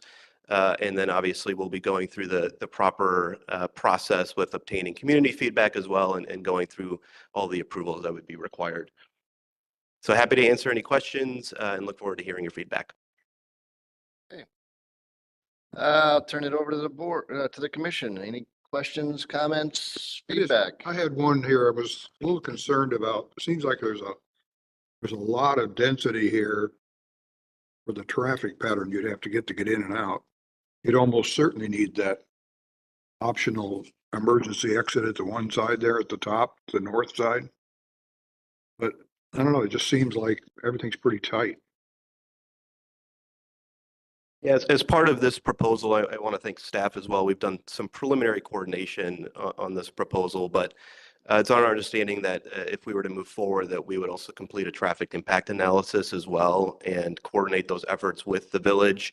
I understand there are some preliminary plans to reconstruct Division Road as well, and that process has started. So that would all be part of the process moving forward. Well, I was really thinking in terms of, if you take a look at the illustration, it says SD 100 in the corner. That's the picture that's up there. Look at the upper right-hand corner there. I'm in one of those two facilities there. It's time to go to work and I've got to go right now. Yep. I'd have to go clear around there, get in the line of people that are waiting to leave because it's a common time in the morning. I was just concerned about that. Yeah, I think Back to that second entrance. Yeah, no, yeah, I understand what you're saying. You know, the intent here is for this to function like a single family community. So, you know, in a traditional neighborhood, there are some homes that are set back further in the neighborhood that kind of have to drive through. Our thought would be that, you know, this actually would be probably a less intensive proposal than having 2 additional curb cuts onto Division Road. But if that's something that made more sense with the village and moving forward, something that we're definitely not opposed to. Obviously, we would need to ensure that all of the emergency access is provided. But, you know, as it's currently shown, we don't currently feel as though that those renters that are at the northeastern side of the site would have much difficulty getting out. And what about the backyards there? Are they fenced? Yes, the intent would be to fence each yard. Yeah, but I Yep. was going to confirm that. Then that's, you put some trees within that, within each property section, right? Correct. Is it age restricted living or is it just, it's wide It would open? not be. Is there basements on them? No, this would be slab on grade. Is it the only property it's on is the church's property? It doesn't go into the. Correct. So it's like halfway through that A field. Correct. Yep. Yeah, so it's from just south of the current access point for the church all the way down to the church's southern property line. Which is roughly the tree line. Yep. Yeah, well, it stops shy of the tree line, right? Yeah, No, it doesn't go to the tree line. It stops shy of the tree line. It's like halfway through, between the house and the tree line or so. It doesn't include that property. There's no access out onto Virginia at all. Correct. Okay. No. Only one access point currently on Division Road.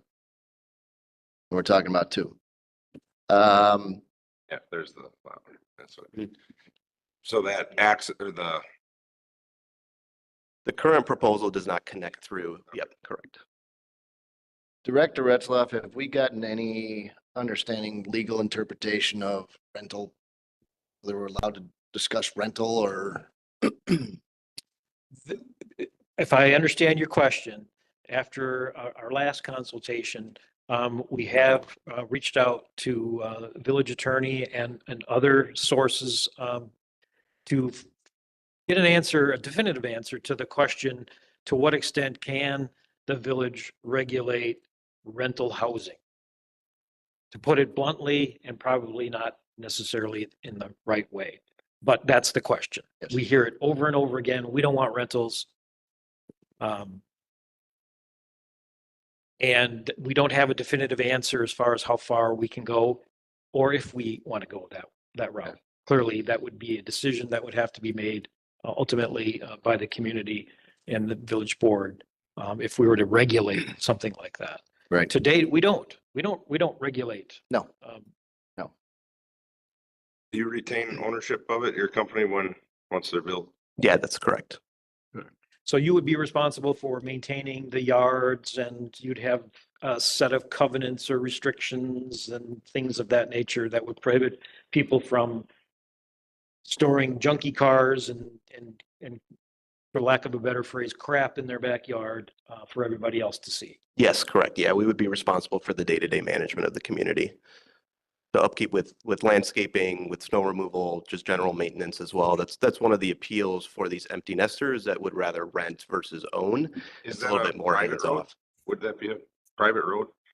The current thinking is that that would most likely be a private road. But obviously are open to, if the village wanted to look at it differently, I would assume that it would be the preference of the village that would be maintained as a private road.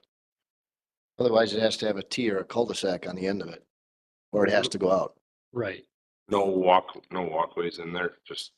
Yeah, there's a sidewalk. Oh, it's a, There's one sidewalk shown currently on this proposal that's meant to be more of just a kind of a pedestrian crossway through if you're walking your dog and just try to create a little bit more of a community feel.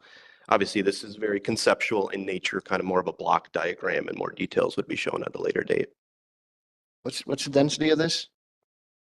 Just under 9 units per acre. And what is our preference? depends on max, right? Well, that's with multifamily.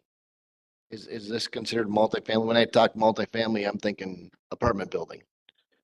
Yeah, this might fall into the 2 to 4 unit category. Under the plan, the envision was that it would be in that 6 acres, 6 dwelling units per acre category, where the more traditional multifamily, more than 4 units per building would be allowed a higher density. So at this point, with this type of development, we'd be looking at probably a planned development district with one of the multifamily zoning districts as the underlying district. Personally, I'm troubled by it. It seems too dense. I do not like the one way in, one way out. It needs to be 2 ways out minimum. Then are those 2 access points too close to each other? That's something for our engineering department to look at.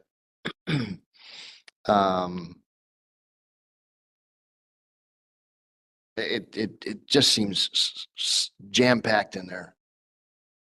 I wouldn't support it. I think the density needs to be reduced.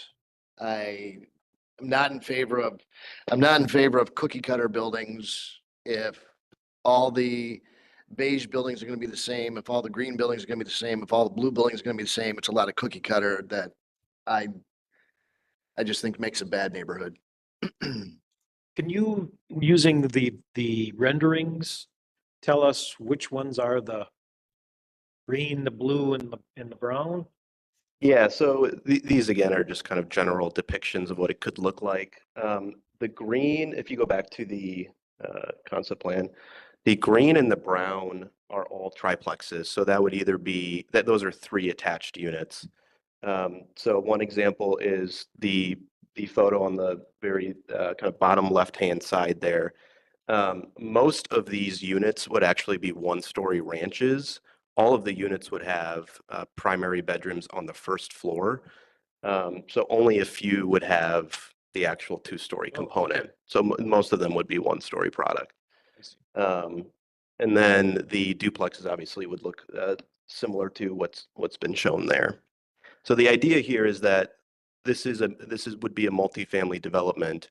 Now, as you alluded to, multifamily, typically you would think of more of a garden style, maybe 12, 24 units in a single building. This is a different product type. This is one that's specifically called out in the Tracy Cross study that you're seeing more in Wisconsin generally, but much more just throughout the Midwest as well. The idea here is that there are a lot of renters that are looking for a product like this where you still get your private yard, you still get your driveway, you still get your attached garage and private entrance. It allows you to get to a lower density. A more traditional multifamily development would be a much higher density because although it might look like there are less buildings on the site, there are much more units because you're shoving units into a single building versus spreading this out. So we feel like this is a nice transitional use. There are more dense condominiums to the south. There's retail and commercial directly to the north and to the east and to the west of us. So we feel like this is a really good hopefully concept that, there's currently support from the church on this. This is a good complementary use to the church. And this takes advantage of land that they haven't been using for quite some time. So obviously, understand that the details matter. Trustee Baum and would be happy to provide additional information as it relates to architecture. This does not look stale and does not look repetitive.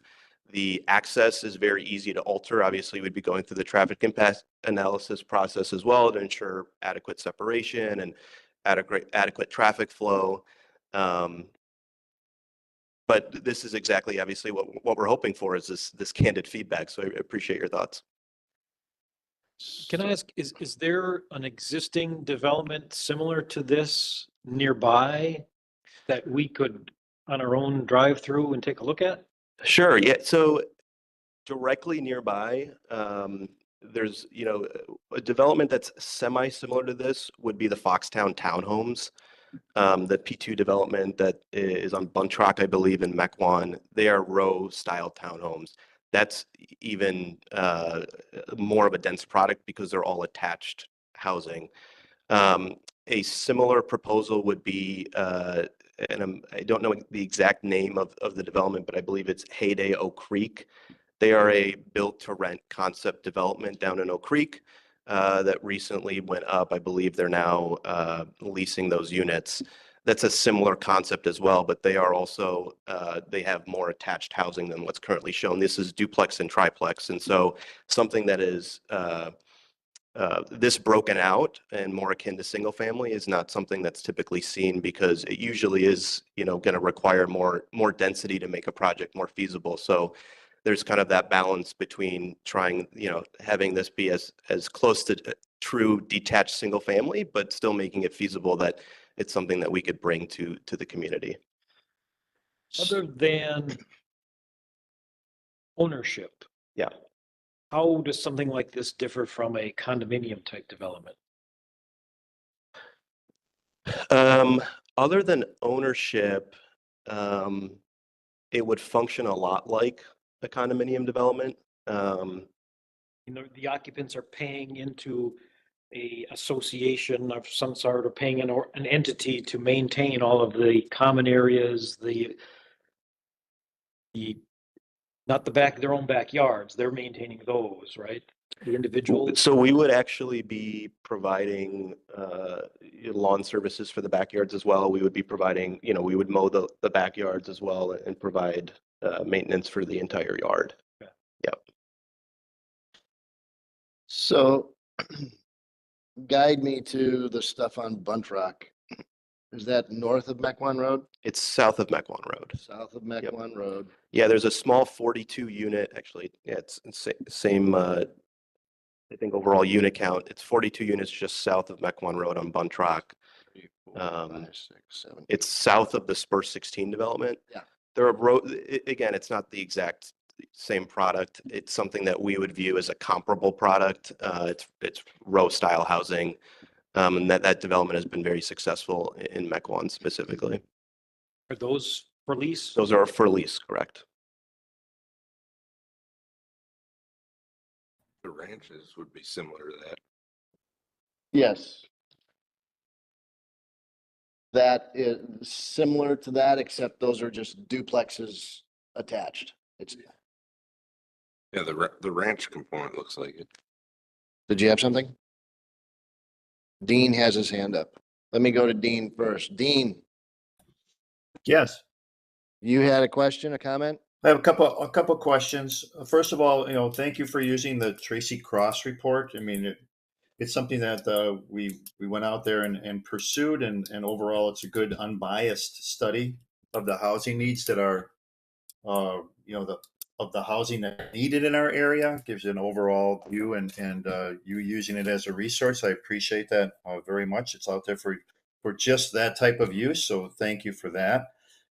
Besides in Mequon, do you have any other areas within Wisconsin where you've built this concept?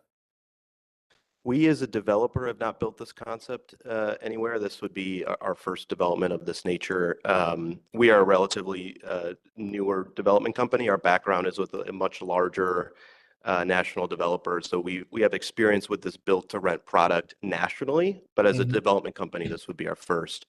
There's another deal that just came to mind, which I'm sure you're all familiar with in Cedarburg. It's the P2 development, same developer that did the Foxtown development in Mequon. I believe it's called Fox Run up in Cedarburg. They are doing something similar where a section of their development are townhomes and another section are true detached single family rental. So this is a product and kind of a niche within the multifamily space that is definitely taking off. And I think that's happening in part because of where the demographics currently stand right now. You have a lot of a lot of growth with the retirees, the empty nesters that are looking to downsize from their home and also go into a product that is just does not require as much maintenance. They're a little bit more hands-off, but they're still getting something that feels like a single-family home, is larger than a multifamily, traditional multifamily unit, and offers that privacy as well. All right, the Tracy Cross report did go over into Ozaki County, so it included that whole area within their report that we received.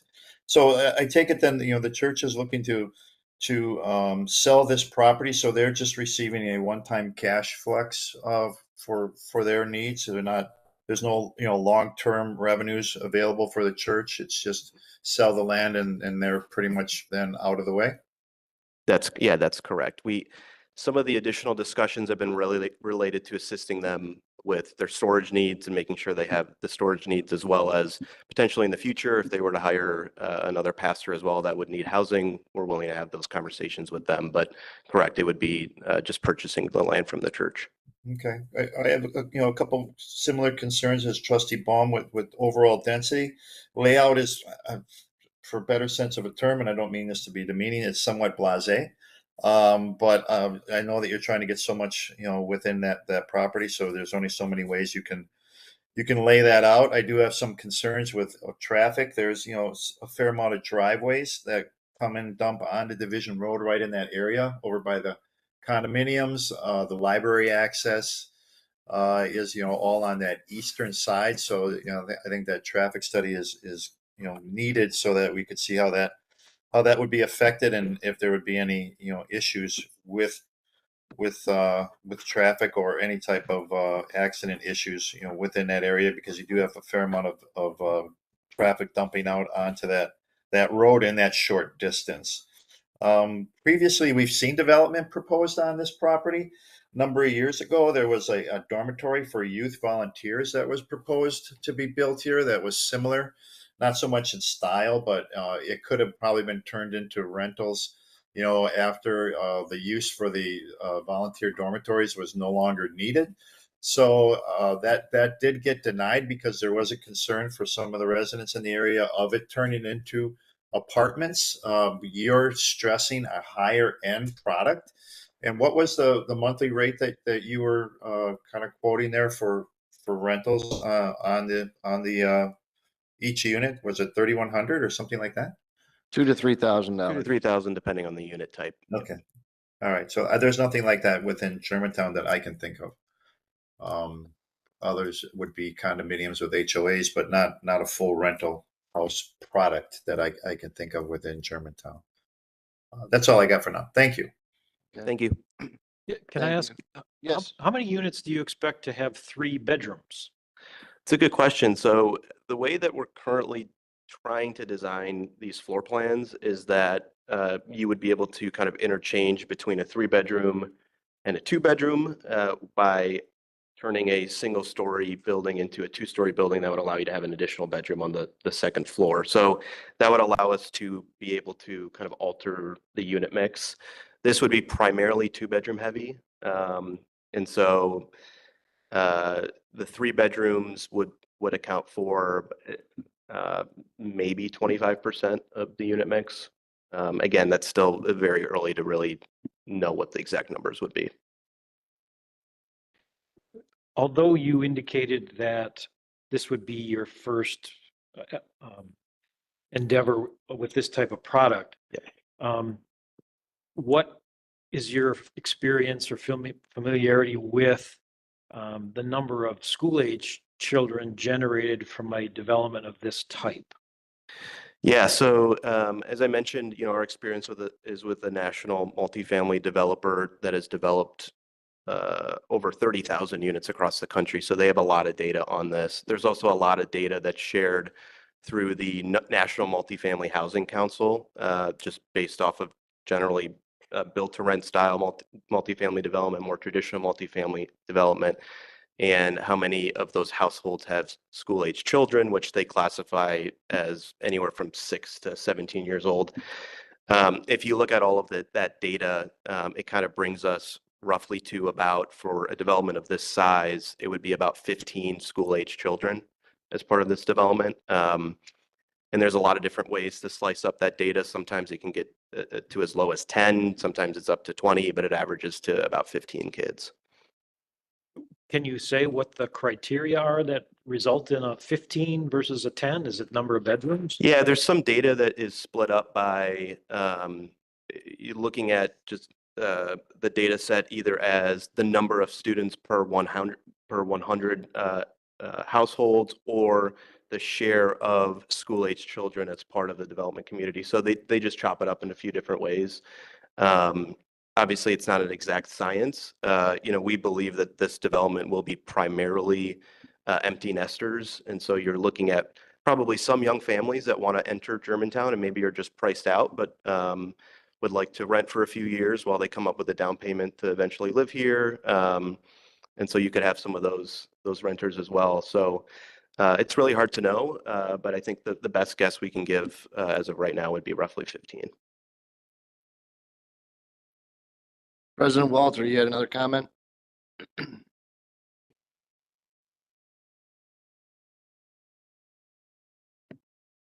President Walter, you there?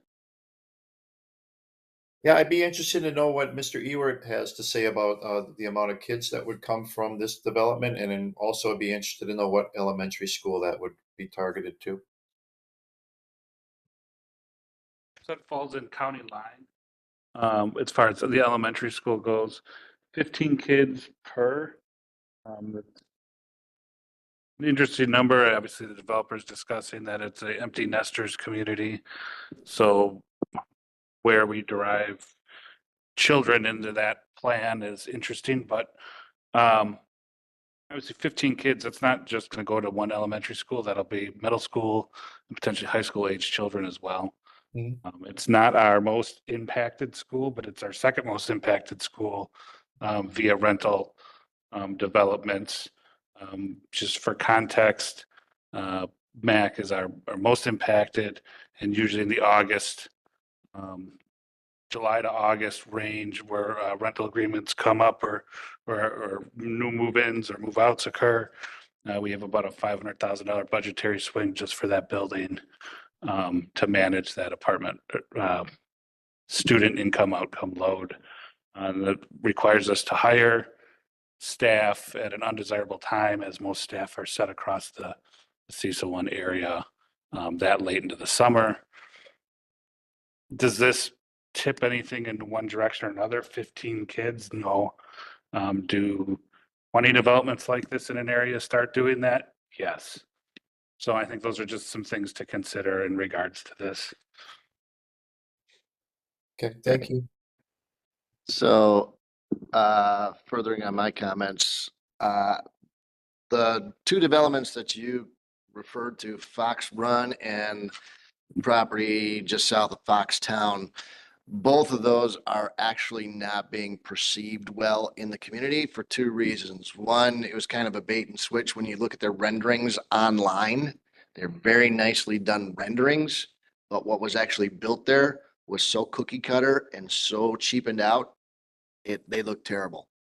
The ones that you have that you reference over at Foxtown, they are 10 units per building. And the fact that you have a 5-foot gap between your buildings, the beige buildings, is going to make that look like a 6-unit building. And if I come at it from the right angle, it's going to look like one 12-unit long building. It's too compact for me. It's too dense. If you want to move this forward, the detailing of these buildings is going to be a key component. And if I look at a threeplex, the regimentation of, looks like a bunch of soldiers standing up there with no articulation, no differentiation in the articulation. Every segment of this building is exactly the same. I would want to see more differentiation between each individual house. I go to some of these subdivisions and you drive through and every building is exactly the same, aside from the number that is on the building. And that's the only way you tell your house from the guy next to you. So if you're gonna move this forward, I think we need a lot more architectural drawings and showing the differentiation between each unit. Even though I'd spread them apart more, I'd get with less units and I would make them more articulated, more interesting independently. So that's my 2 cents. Josh. A lot of what he just said, I was gonna echo, I guess. The school district thing, when you were mentioning that more empty nester, you're aiming more at that, or that's likely what's going to afford that. That's why I asked earlier about the age. But he knows the numbers. So that question was answered. David just spoke a bunch on what I was going to say, but how many of the ones that look like the triplexes, how many of those are 2 stories versus, you were saying some of them are ranch style as well? Yeah, so only the units, the buildings that would have 3-bedroom units would be 2-story. Everything else Is would that be. color on the map, or is that not? to be It's determined not yet? really accurate. Yeah, it's just conceptual at this point. I would say at least 75% of the development will most likely be a 1-story product. And then I agree with the 2 entrance minimum. I don't know the schematics of that, of how close they can be or how that affects the layout, but just knowing the road at 7:30 in the morning and 2:45 in the afternoon, it would be helpful, I believe. And then as far as the design of the buildings, I like the idea of having variation in them so it doesn't just look like a repeat that tends to not be perceived well, especially in our community. But even if and David's the architect, but I mean, like putting hips on the roofs instead of gables on every roof, like, I guess what bothers me is just like gable after gable after gable. And maybe that's just a personal thing, but I feel like it softens it up, takes some of the effect of how tall the 2 stories are, kind of softens them up a little bit, aside from color and just not repeating the same building over and over. That's all I got. Another issue, there's no guest parking. So every single unit has either, all the 1-bedroom units have a 1-car attached garage with a driveway apron space, and every 2-bedroom and 3-bedroom unit has a 2-car garage with 2 apron spaces. So just like a single family home, you have a 2-car garage, and then you can also park 2 additional cars in the driveway. So the parking count is actually substantially higher than what is even required by the Village of Germantown. And in the 2 that you referenced, when I drive through there, both cars are parked in the driveway. They're not parking in the garage. They park in the driveway. So there is no guest parking. And I think you have to incorporate some kind of guest parking. Even if I have 3 friends over, that's 3 cars, and I do park both my cars in the garage or one of my cars in the garage, there's no place for the other people. Super Bowl Sunday. We all went to parties over the weekend. There's no parking here. So I have a problem with that too. No basements, no storage. Then it's all going to be in the garage. So your car's not going in the garage. So concerns. I just look at this and have a lot of concerns. So any more feedback? I guess I would go along with the similarity of the structures. I can see myself as a possible customer of something like this, but I would say I wouldn't be in the market to rent it. I'd be in the market to have it a condominium. Yeah, sure. And I don't like the closeness of everything, not for that much money. Right. Okay. Is that enough feedback for you? That's great. Thank you. Okay. Appreciate it. Thank you very much. We will close this item. I gotta get back to my screen here.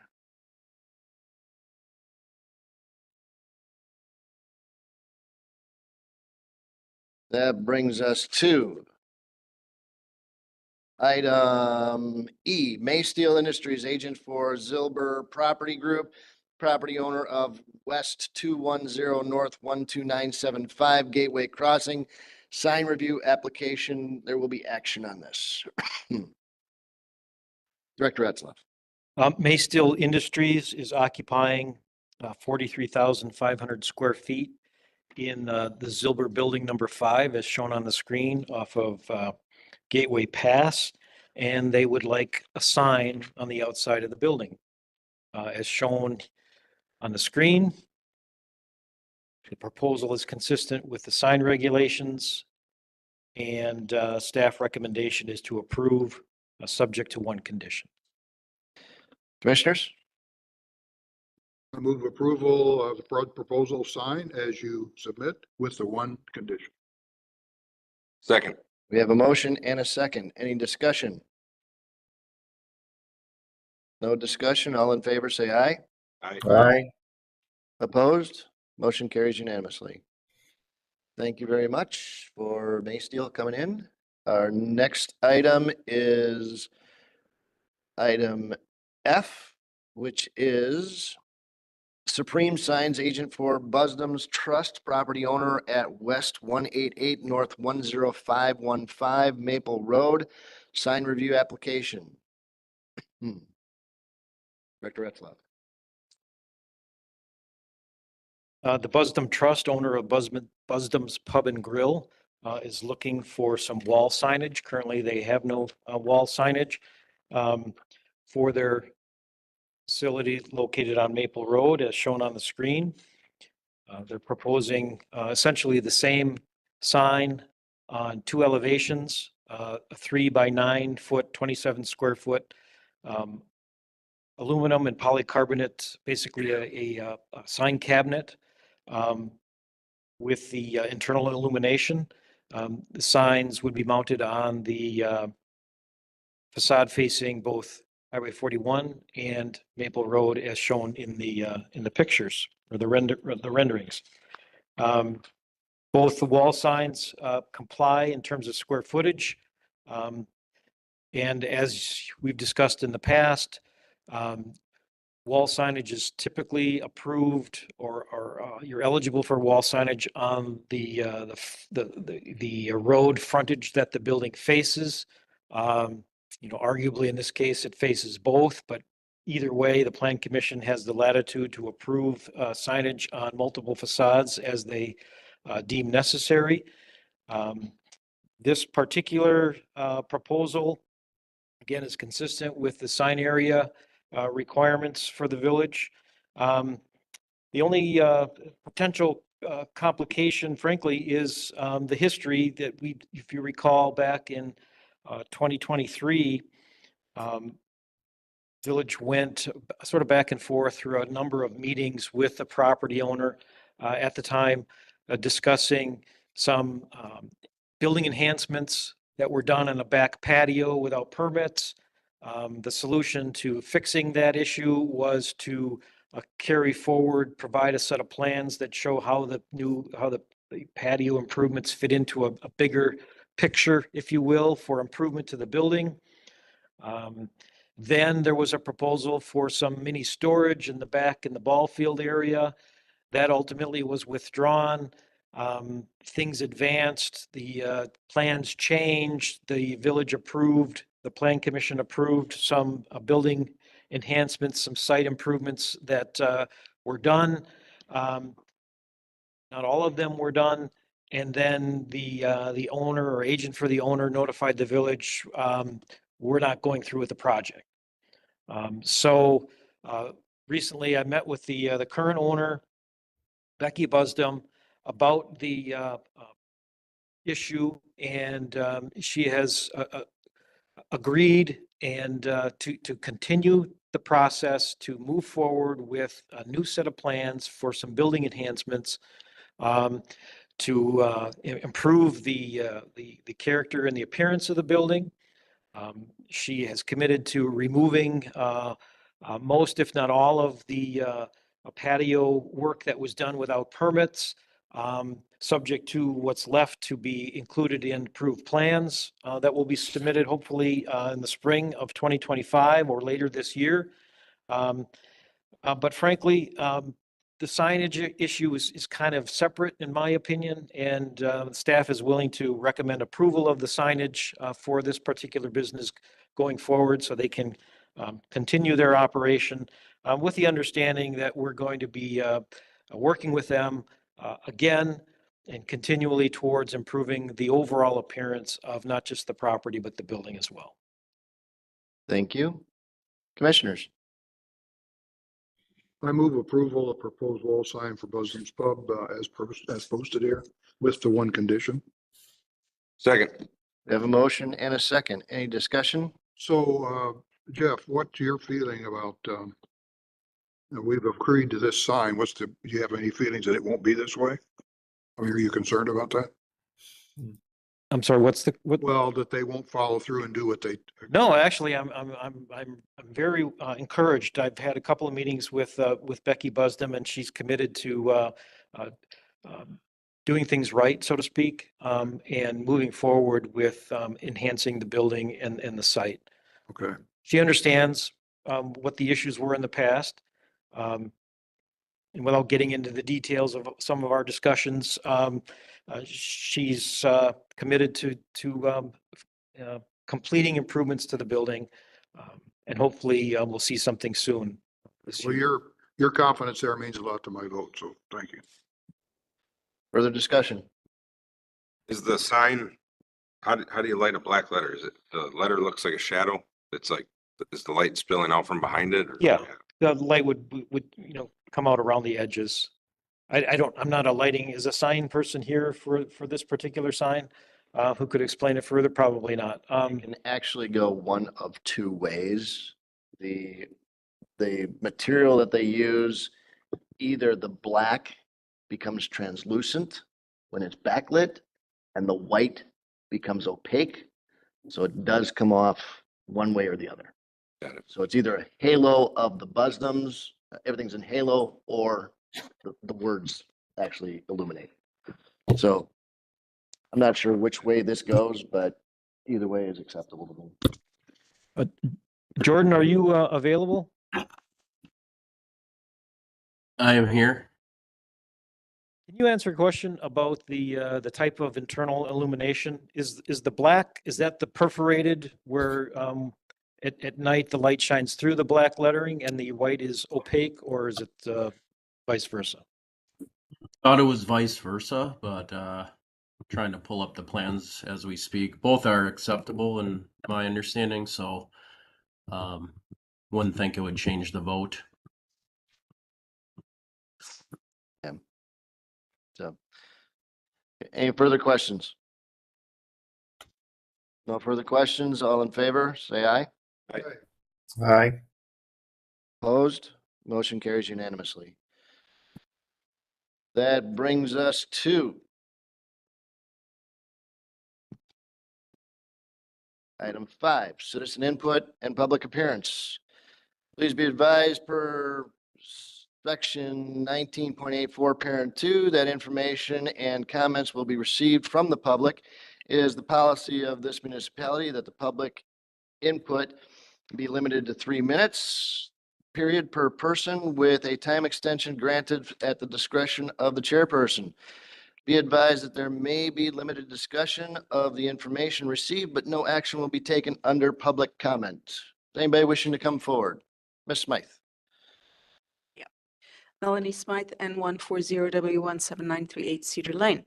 A couple of things about the Cirrus property. I noticed that the apron is exactly, according to that site plan, 20 feet, which is a typical parking space, which means that the car would be close to the actual garage, and a rear bumper for a very large vehicle could be almost at the edge of the road. So I don't think the aprons are deep enough. Also, I looked at their website, and they have much nicer designs. If you look on the 15s and the water's edge, I don't know why Germantown couldn't have something nice like that. And just to remind everyone, the Tracy Cross report was not well received by the residents. We feel that it did not necessarily represent us, and it was across multiple counties. So that is deceptive when developers come in for looking to do work in our village. Okay, so I'm going to switch regarding the Holy Hill area. It struck me that now that we're going to have another warehouse, an empty one, for a while in that area, how many actual jobs for Germantown people have been created by those warehouses? I've asked that previously, but never have received an answer. So I'm asking it again, and would like to have an answer at some point. Doesn't have to be today. Then the next thing is that at the Public Works meeting last week, they talked about the FEMA updated floodplain plans and how that a lot of the infrastructure in the village, especially along Division Road where that Jefferson ditch is undersized based on the new plans. And so they're having to go out and get some engineering to figure out what the difference is between the current situation with the infrastructure and what would be required based on the new updated plans. And this may add to the cost of the Division Road because the culverts, the bridges, the whatever may need to be updated. It also affects several residents' houses, which had not been identified, and they're going to bring that information back to the Public Works. So I just wanted to bring that to you because all this acreage of hard surfaces that are allowed to be passed in projects and in planning should contribute to potential flooding. They contribute to the stormwater that is generated or that is accumulated in the storm system. And it will do that faster now that there are hard surfaces where there used to be grass or fields or something else. So I think that's something that should be talked about more when you guys are looking at developments. I know it comes up occasionally, but it's not consistent. And so I with this look at the new FEMA floodplains plans, I would highly recommend that we see if development projects, especially near the waterways, are contributing to even higher potential flooding in the future, because they only updated these plans 8 years ago. Since 8 years was the last time, hopefully that makes sense. Anyway, those are my comments. Thank you. Thank you. Anybody else wishing to come forward?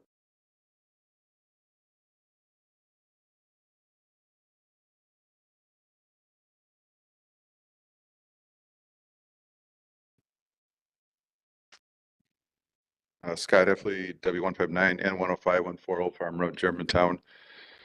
Just a couple general comments, not related to really what's discussed. But I keep hearing the 2050 plan, the Tracy Cross report, and I feel like I keep getting hit with a club over and over again.